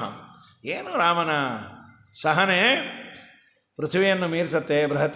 ಬೃಹಸ್ಪತಿ ಸಮೋ ಬುದ್ಧ, ಬುದ್ಧಿಯಲ್ಲಿ ಬೃಹಸ್ಪತಿಯನ್ನೂ ಮೀರಿದವನು. ಯಶಸ ಎಲ್ಲ ಅವ್ರಿಗೆಲ್ಲ ಈ ಯೋಗ್ಯತೆ ಕೊಟ್ಟವನೇ. ಯಶಸ ವಾಸವೋಪಮಃ, ಕೀರ್ತಿಯಲ್ಲಿ ಇಂದ್ರನ್ನ ಮೀರಿಸಿದವನು. ರಕ್ಷಿತ ಜೀವಲೋಕಸ್ಯ, ಇಡೀ ಜೀವಜಾತವನ್ನು ರಕ್ಷಣೆ ಮಾಡೋನವನು. ರಕ್ಷಿತ ಸ್ವಸ್ಯ ವೃತ್ತಸ್ಯ, ತನ್ನ ವೃತ್ತ ತನ್ನ ಶೀಲವನ್ನು ತನ್ನ ಆ ಪ್ರತಿಜ್ಞೆಗಳನ್ನು ಸರಿಯಾದ ರೀತಿಯಲ್ಲಿ ರಕ್ಷಣೆ ಮಾಡೋನು. ರಾಮೋ ಭಾಮಿನಿ ಲೋಕೇಸ್ಮಿನ್, ಅವನು ಈ ಲೋಕದಲ್ಲಿ ಚತುರ್ವರ್ಣಸ್ಯ ರಕ್ಷಿತ, 4 ವರ್ಣವನ್ನು ರಕ್ಷಣೆ ಮಾಡ್ತಾನೆ. ಅನಂತ ಗುಣಗಳಿಂದ ತುಂಬಿದಾನು. ಯಾರ ದೇವರು? ಈ ಜಗತ್ತನ್ನೆಲ್ಲ ನೋಡೋನು, ಜಗತ್ತನ್ನೆಲ್ಲ ರಕ್ಷಣೆ ಮಾಡೋನು. ಸೃಷ್ಟಿ ಸಂಹಾರ ಲೀಲಾ ವಿಲಾಸಾತತಂ ಪುಷ್ಟಚಾಡ್ಗುಣ್ಯ ಸದ್ವಿಗ್ರಹೋಲ್ಲಾಸಿನಂ ದುಷ್ಟ ನಿಶ್ಚೇಷ ಸಂಹಾರ ಕರಮೋದ್ಯತಂ ಹೃಷ್ಟಪೋಷ್ಟಾನುಶಿಷ್ಟ ಪ್ರಜಾ ಸಂಶ್ರಯಂ ಪ್ರೀಣಯಾಮೋ ವಾಸುದೇವಂ ದೇವತಾಮಂಡಲಾಖಂಡಮಂಡನಂ ಪ್ರೀಣಯಾಮೋ ವಾಸುದೇವಂ. ಯಾರು ದೇವರು? ಸೃಷ್ಟಿ ಸಂಹಾರ ಲೀಲಾ ವಿಲಾಸಾತತಂ. ಯಾರೂ ಅವನನ್ನು ಮೀರಲಿಕ್ಕಾಗಲ್ಲ.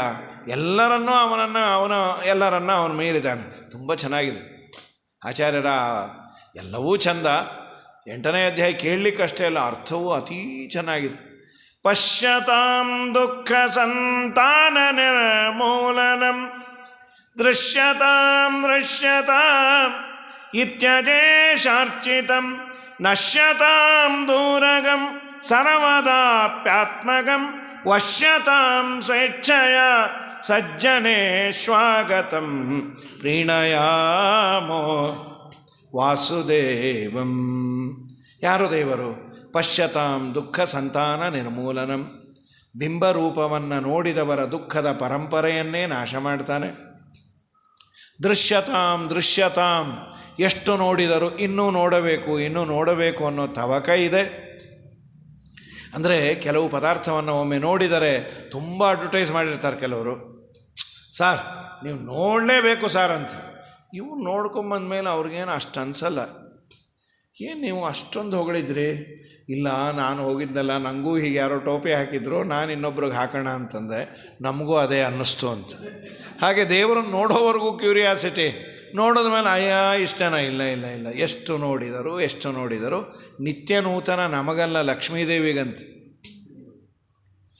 ನಶ್ಯತಾಂ ದೂರಗಂ ಸರ್ವದಾಪಿ ಆತ್ಮಗಂ. ಎಲ್ಲಿದ್ದಾನೆ? ನಿನ್ನೊಳಗೆ ಇದ್ದಾನೆ. ಯಾಕೆ ಅವನು ಕಾಣಲ್ಲ? ನಿನಗೆ ಅವನು ಬೇಡ ಅಂದರೆ ಅವನಿಗೂ ನೀನು ಬೇಡ. ಕಂಡವರಿದಾರ? ಕಂಡವರ ಸಂಸಾರವನ್ನೇ ತರದೆಯನ್. ಬಿಂಬ ರೂಪ ಕಂಡ ಜನರ ದುಃಖ ಮೂಲ ತರಿವನು. ಕಾಂಬುದೆಂದು ನಿನ್ನನೆಂದು ಬ್ರಹ್ಮರುದ್ರ ವಿನುತನು. ನಂಬದವರ ಬಳಿಗೆ ಬಾರ ಎಲ್ಲರಂತರ್ಯಾಮಿಯು. ತುಂಬಿದೊಲುಮೆಯಿಂದ ಸಾಧು ಜನರಿಗೊಲಿದ ಸ್ವಾಮಿಯು. ಒಲಿಸುವೆವು ಶ್ರೀ ವಾಸುದೇವನಂ. ಅವನು ದೇವರು. ಏನು ಹನುಮಂತ ದೇವರು ಹೇಳೋ ಕಾಲಕ್ಕೆ ತುಂಬ ಆನಂದ ಆಯಿತು. ಅವನ ಲಕ್ಷಣವನ್ನೆಲ್ಲ, ಅವನ ಹೈಟ್ ಏನು, ಅವನ ಕಣ್ಣೇನು, ಎಲ್ಲವನ್ನು 32 ಲಕ್ಷಣವನ್ನು ಚೆನ್ನಾಗಿ ಹೇಳೋ ಕಾಲಕ್ಕೆ ಯಾನ್ಯಾಭರಣ ಜಾಲಾನಿ ಪಾತಿತಾನಿ ಮಹೀತಲೆ. ನಮ್ಮಮ್ಮ ಇನ್ನೂ ಒಂದು ಹೇಳ್ತೀನಿ ಕೇಳು. ನೀನು ಆ ರಾವಣ ಎಳೆದುಕೊಂಡು ಹೋಗಬೇಕಾದರೆ ಆಭರಣಗಳನ್ನೆಲ್ಲ ಗಂಟು ಕಟ್ಟಿ ಕೆಳಗೆ ಹಾಕಿದ್ದಿ. ಅದು ನಾವು ಇದ್ದ ಸ್ಥಳದಲ್ಲಿ ಬಿದ್ದಿತ್ತಮ್ಮ. ನಮ್ಮ ಕಪಿಗಳ ಕೈಗೆ ಸಿಕ್ಕಿದಾಗ ಸುಗ್ರೀವನಿಗೆ ಕೊಟ್ವಿ. ಯಾರ್ದೋ ಏನೋ ಪಾಪ, ಎಲ್ಲೋ ದುಃಖದಲ್ಲಿ ಹೋಗ್ತಾ ಇದ್ದಾರೆ. ತಾನಿ ಸರ್ವಾಣಿ ರಾಮಾಯ ಆನೀಯ ಹರಿ ಉತಪಾಹ ಸಂವೃಷ್ಟ ದರ್ಶಯಾಮಾಸು ಗತಿಂತು ನ ವಿದುಸ್ತವ. ಯಾವಾಗ ಆಭರಣಗಳನ್ನು ಸೀತಾಯಾನಿ ಚೈವಾಸನ್ನಾಕೃತೆ ಸ್ಥಾನಿ ಸರ್ವಶಃ ಭೂಷಣಾನಿ ದ್ವಿಧಾ ಭೂತ್ವ ತಾನ್ಯೈವಾಸನ್ ತಥೈವ ಚ. ಇಲ್ಲೊಂದು ತುಂಬ ಸುಂದರವಾದ ಗೊಂದಲವನ್ನು ಆಚಾರ್ಯ ಪರಿಹಾರ ಮಾಡಿದರು. ಸೀತೆಯ ಆಕೃತಿಯನ್ನು ಎಳೆದುಕೊಂಡು ಹೋದದ್ದು ರಾವಣ, ಸೀತೆಯ ಮೇಲೆ ಇದ್ದದ್ದು ಆಭರಣ, ಆಕೃತಿಯ ಮೇಲೆ ಎಲ್ಲಿಂದ ಬಂತು ಅಂತ ನೀವು ಮುಂದಿನವ್ರು ಕೇಳ್ತೀರಿ. ಅದಕ್ಕೆ ಆ ಆಕೃತಿ ಮೇಲೆ ಡೂಪ್ಲಿಕೇಟು ಅವತ್ತಿನ ಕಾಲದಲ್ಲೇ ಶುರು ಆಗಿಬಿಟ್ಟಿದೆ. ಒರ್ಜಿನಲ್ ತಲೆ ಮೇಲೆ ಹೊಡೆದಾಗಿತ್ತಂತೆ. ಸೀತಾಯಾಹ ಯಾನಿ ಚೈವಾಸನ್ ಆಕೃತೆ ಸ್ಥಾನಿ ಸರ್ವಶಃ. ಎಲ್ಲ ಆಭರಣಗಳು ಅದರ ಮೇಲಿತ್ತಂತೆ. ತಾನ್ಯೈವಾಸನ್ ತಥೈವಚ, ಅದರಂತೆ ಚೂರು ಚೂರು ವ್ಯತ್ಯಾಸ ಇಲ್ಲ. ಆ ಆಭರಣಗಳನ್ನೆಲ್ಲ ಕೆಳಗೆ ಹಾಕಿದಾಗ ತಂದು ನಾವು ರಾಮನಿಗೆ ತೋರಿಸಿದ್ವಿ. ರಾಮ ಅದನ್ನು ನೋಡಿ ಕಣ್ಣೀರಿಟ್ಟ. ಲಕ್ಷ್ಮಣನನ್ನು ಕರೆದ. ಅಪ್ಪ ಲಕ್ಷ್ಮಣ, ನಿಮ್ಮ ಅತ್ತಿಗೆ ಆಭರಣನೋ ನೋಡೋ. ಅಣ್ಣ ನಂಗೆ ಗೊತ್ತಿಲ್ಲ ಅಣ್ಣ, ಈ ಓಲೆ ಗೊತ್ತಿಲ್ಲ. ಹೋಗಲಿ, ನಿಮ್ಮ ಅತ್ತಿಗೆ ಹಾಕೋತಾ ಇರಿದ್ದ ನೆಕ್ಲೆಸ್ಸು ಇಲ್ಲಣ್ಣ. ಅಲ್ಲ ಏನು ಗೊತ್ತು? ಕಡೆಗೆ ಗೆಜ್ಜೆಯನ್ನು ತೋರಿಸಿದಾಗ ನಾಹಂ ಜಾನಾಮಿ ಕೇಯೂರೇ ನಾಹಂ ಮಕರ ಕುಂಡಲೇ ನೂಪುರಂ ತ್ವಭಿಜಾನಾಮಿ. ಅಣ್ಣ ನಂಗೆ ಇದು ಯಾವುದೂ ಗೊತ್ತಿಲ್ಲ. ಯಾಕೋ ನೋಡಿಲ್ಲ ಅಣ್ಣ, ಗೆಜ್ಜೆ ಮಾತ್ರ ಗೊತ್ತು. ಹೇಗೆ ಗೊತ್ತು? ದಿನ ಕಾಲಿಗೆ ನಮಸ್ಕಾರ ಮಾಡ್ತಾ ಇದ್ನಲ್ಲ, ಆ ಕಾಲಲ್ಲಿದ್ದ ಆಭರಣ. ನನ್ನ ಅತ್ತಿಗೆಯನ್ನು ನಾನು ಕಣ್ಣಿಟ್ಟು ನೋಡೇ ಇಲ್ಲೋ. ರಾಮ ಅಂದ, ನಿನ್ನಂತಹ ಮೈದುನನ್ನು ಪಡಿಲಿಕ್ಕೆ ನನ್ನ ಹೆಂಡತಿ ಅಂತ ಪುಣ್ಯವಂತಳು. ಸೀತಮ್ಮ, ಇವನಿಗಾದರೂ ನೀನು ಸಿಗಬೇಕಮ್ಮ. ಏನು ಮಾರಲ್ಸ್ರಿ ಇದೆಲ್ಲ. ಒಂದು ಹೆಣ್ಣನ್ನು ಹೇಗೆ ನೋಡಬೇಕು, ಮಾಡಬೇಕು. ಮಾತೃವತ್ ಪರದಾರಾಣಿ ಪರದ್ರವ್ಯಾಣಿ ಲೋಷ್ಠವತೆ ಆತ್ಮವತ್ ಸರ್ವಭೂತೇಶು ವೀಕ್ಷಂತೆ ಧರ್ಮಬುದ್ಧಯ. ಇದೆಲ್ಲ ಓಲ್ಡ್ ಡೇಟೆಡ್ಡು, ಅಪ್ಡೇಟ್ ಆಗಿಲ್ಲ ಅಂತಾರೆ. ನಿಜವಾಗಲೂ ಇದೆಲ್ಲ ಅಪ್ಡೇಟ್ ಆದರೆ ಯಾರು ಬೇಕಾದ್ರೆ ಯಾವಾಗಾದರೂ ಓಡಾಡ್ತಾ ಇರ್ಬೋದು. ಅದರ ಜೊತೆಯಲ್ಲಿ ಹೆಣ್ಣು ಮಕ್ಕಳ ವೇಷಭೂಷಣವೂ ಒಂದು ಕಾರಣ. ನೀಟಾಗಿ ಅವರಿದ್ದರೆ ಯಾರು ನೋಡೋರು ಕಮ್ಮಿ. ಅವ್ರು ಹೇಗೇಗೋ ಇದ್ದರೆ ಎಲ್ಲರೂ ನೋಡ್ತಾನೆ ಇರ್ತಾರೆ. ಅದಕ್ಕೆ ಇವ್ರು ಬೈಯೋದು, ನೀವ್ಯಾರು ನೋಡಲಿಕ್ಕೆ, ನಿಮ್ಮನ್ನು ನೀವು ಕಂಟ್ರೋಲ್ ಮಾಡಲಿಕ್ಕಾಗಲ್ವಾ? ಅಷ್ಟೆಲ್ಲ ಆಗಿದ್ದರೆ ಇಷ್ಟೆಲ್ಲ ಗಲಾಟೆಗಳು ಯಾಕೆ ಆಗ್ತಾಯಿತ್ತು? ಒಂದು ಸ್ತ್ರೀಗೆ ವೇಷಭೂಷಣ ಇರಲಿ, ಅದು ಬೇರೆಯೇ ಸಿಲೆಬಸ್ ಆಗುತ್ತೆ. ನಿಮ್ಗೆ ಯಾಕೆ ಬೇಕು ಅಂತ ಯಾರನ್ನ ಕೇಳಿದ್ರು ಕಷ್ಟ. ಪ್ರಕೃತದಲ್ಲಿ ನಾಹಂ ಜಾನಾಮಿ ಕೇಯೂರೇ, ನನಗೇನು ಗೊತ್ತಿಲ್ಲ, ಇದು ನನ್ನ ಸೀತಮ್ಮಂದಪ್ಪ, ಅದನ್ನೇ ನಾನು ತಂದೆ. ಹಾಂ ಸರಿ ಹನುಮಂತ, ನಿನ್ನ ಡೀಟೈಲ್ ಹೇಳಿ. ಆವಾಗ ಹನುಮಂತ ದೇವರು ಒಂದು 5-6 ಸಲ ಅಂದ್ಯಾರ್ರಿ, ದಾಸೋಹಂ ಕೋಸಲೇಂದ್ರಸ್ಯ ರಾಮಸ್ಯ ಅಕ್ಲಿಷ್ಟಕರ್ಮಣ. ಒಂದು ಸಲ ಅಲ್ಲ ಅದು. ನೀನು ಯಾರು? ತನ್ನ ಹೆಸರು ಹೇಳೇ ಇಲ್ಲ. ನಾನು ರಾಮನ ದಾಸ, ನಾನು ರಾಮದಾಸ. ಅದೊಂದು ದೊಡ್ಡ ಭಾಗ್ಯ ರೀ. ನಾವು ದಾಸ ಅಂತ ಇಟ್ಕೋಬೋದು, ದೇವರು ಕನ್ಸಿಡರ್ ಮಾಡಬೇಕಲ್ಲ. ಪುರಂದರದಾಸರು ಅದಕ್ಕೆ ಕೇಳಿದ್ದು, ನಮ್ಮಪ್ಪ ನಾನು ಇಟ್ಕೊಂಬೋದು ಸುಲಭನೋ, ಈಗಂತೂ ದುಡ್ಡು ಕೊಟ್ಟರೆ ಆಧಾರ್ ಕಾರ್ಡ್ ಯಾರಿಗೆ ಬೇಕಾದ್ರೆ ಕೊಡ್ತಾರೆ, ನಿರಾಧಾರ ಪರಂಜ್ಯೋತಿಗಳಿಗೆಲ್ಲ ಆಧಾರ್ ಕಾರ್ಡ್ ಸಿಗತ್ತೆ. ಆದರೆ ನೀನು ದಾಸನನ್ನು ಮಾಡ್ಕೋಬೇಕು. ದುರ್ಬುದ್ಧಿಗಳನ್ನೆಲ್ಲ ಬಿಡಿಸೋ, ನಿನ್ನ ಕರುಣ ಕವಚವೆನ್ನ ಹರಣಕ್ಕೆ ತೊಡಿಸೋ, ಚರಣ ಸೇವೆಯನಗೆ ಕೊಡಿಸೋ,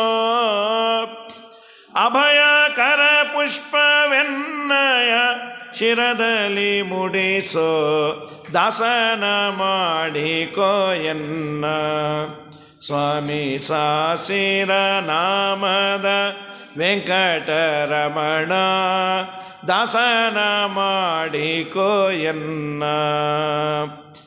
ದಾಸೋಹಂ ಕೋಸಲೇಂದ್ರಸ್ಯ ರಾಮಸ್ಯ ಅಕ್ಲಿಷ್ಟಕರ್ಮಣಃ, ತೀರ್ಥೇ ನದೀಪತೆ ಪುಣ್ಯೆ ಶಂಭಸಾಧನ ಉದ್ಧರವನ್ನೇ ತಸ್ಯಾಹಂ ಹರಿಣಕ್ಷೇತ್ರೇ ಜಾತೋ ವಾತೇನ ಮೈಥಿಲಿ ಹನುಮಾನಿತಿ ವಿಖ್ಯಾತೋ.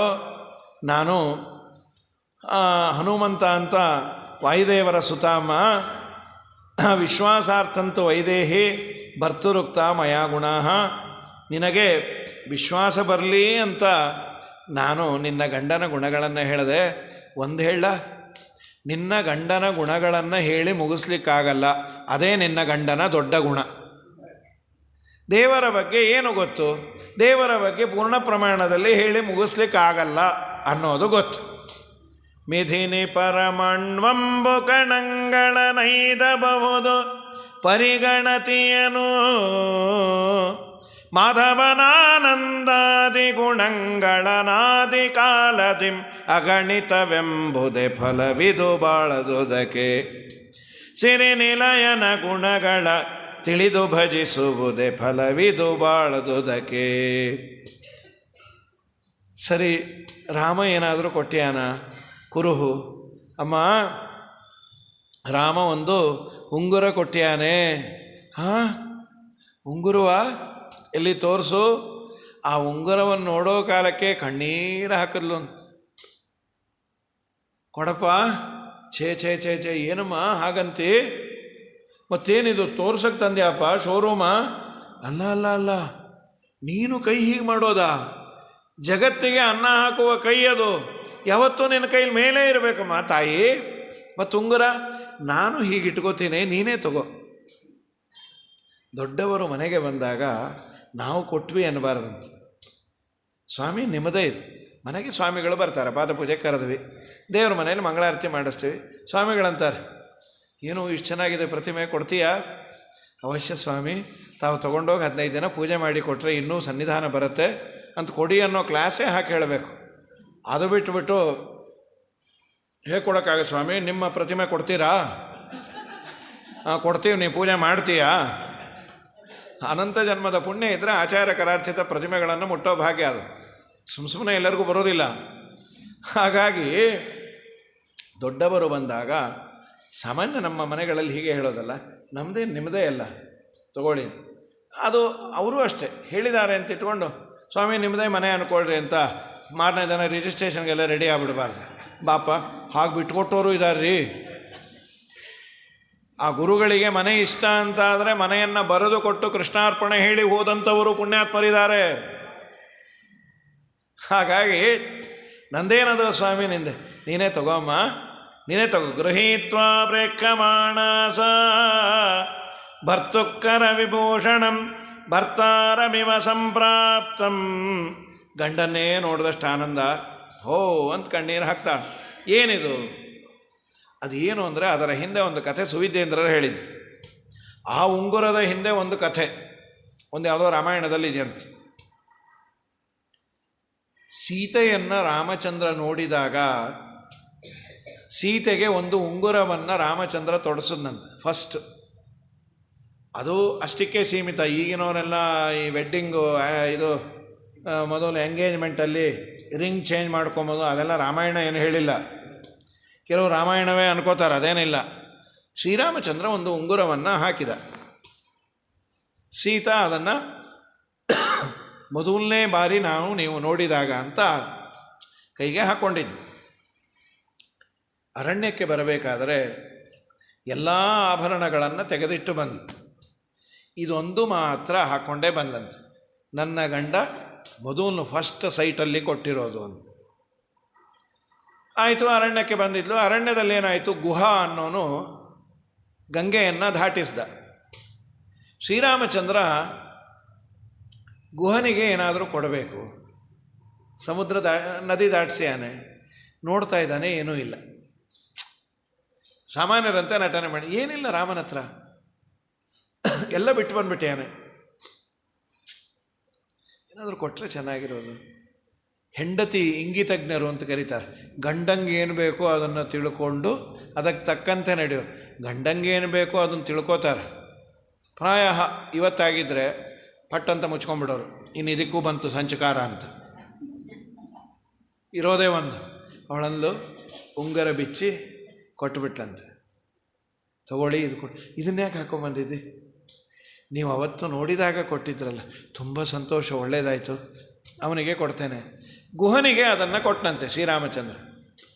ಗುಹ ಅಳ್ತಾ ಕೂತ್ಬಿಟ್ಟ. ಯಾಕಪ್ಪ ಅಳ್ತಾ ಇದ್ದಿ? ಶ್ರೀರಾಮಚಂದ್ರ, ಜಗತ್ತಿನ ಸಂಸಾರ ಸಾಗರವನ್ನು ದಾಟಿಸುವ ದೋಣಿ ನೀನು. ನಿನ್ನನ್ನು ಒಂದು ಚೂರು ಗಂಗೆ ದಾಟಿಸಿದ್ದಕ್ಕೆ ನನಗೆ ರೇಟು ಅಂತ ಕೊಟ್ಟುಬಿಟ್ಟೆಲ್ಲೋ. ಸೇವಾ ಅಂತ ನನ್ನನ್ನು ಕನ್ಸಿಡರ್ ಮಾಡಲಿಲ್ಲ, ಸೇವಕ ಅಂತ. ನಮ್ಮಪ್ಪ, ನಾವು ಸೇವೆ ಮಾಡುವ ಅರ್ಹತೆಯನ್ನು ಪಡೆದಿಲ್ಲೋ. ಛೇ ಹಾಗೆಲ್ಲ ಅನ್ಬೇಡೋ, ಸಂತೋಷವಾಗಿ ಕೊಟ್ಟೆ. ನಿನ್ನ ಕುರುಹಿನ ಭೇಟಿಗಾಗಿ ಇದನ್ನು ಕೊಟ್ಟೆ ಅಂತ ರಾಮ ಅಂದ. ಹೌದಾ ಸ್ವಾಮಿ, ಇದು ನನಗೆ ಕೊಟ್ಟ ಮೇಲೆ ನಂದೇ ಅಲ್ವಾ? ಹೌದು. ಆದರೆ ಇನ್ನೊಂದು ಕೆಲಸ ಮಾಡ್ತೀನಿ, ನಾನು ನೀನು ಭೇಟಿಯಾಗಿದ್ದಕ್ಕೆ ನಿನಗೇನಾದರೂ ಕೊಡಬೇಕಲ್ಲ. ನನ್ನ ಹತ್ರ ಏನಿಲ್ಲ ಬಡವ, ಈ ಉಂಗುರವನ್ನೇ ನೀನು ಕೊಡ್ತೀನಿ, ನೀನು ಯಾವತ್ತೂ ಬಿಚ್ಚಬಾರ್ದು ಅಂತ ಶ್ರೀರಾಮಚಂದ್ರನಿಗೆ ಕೊಟ್ಟಾಗ ರಾಮ ಅದನ್ನು ಹಾಕ್ಕೊಂಡಿದ್ದಂತೆ. ಆ ಉಂಗುರವನ್ನು ಸೀತೆಗೆ ಕೊಟ್ಟಾಗ ಇದರ ಹಿಂದೆ ಇಷ್ಟೆಲ್ಲ ಇದೆ ನಮ್ಮಪ್ಪ, ಅದನ್ನು ತಂದೆಯಲ್ಲೋ, ತುಂಬ ಸಂತೋಷ ಆಯಿತು. ಅಮ್ಮ, ನೀ ಏನಾದರೂ ಕೊಡ್ತೀಯಾ? ನಾಳೆ ಕೊಡ್ತೀನಿ ಎಂದಾಳೆ. ಶ್ರೀಕೃಷ್ಣಾರ್ಪಣಮಸ್ತು. ಹರಯೇ ನಮಃ.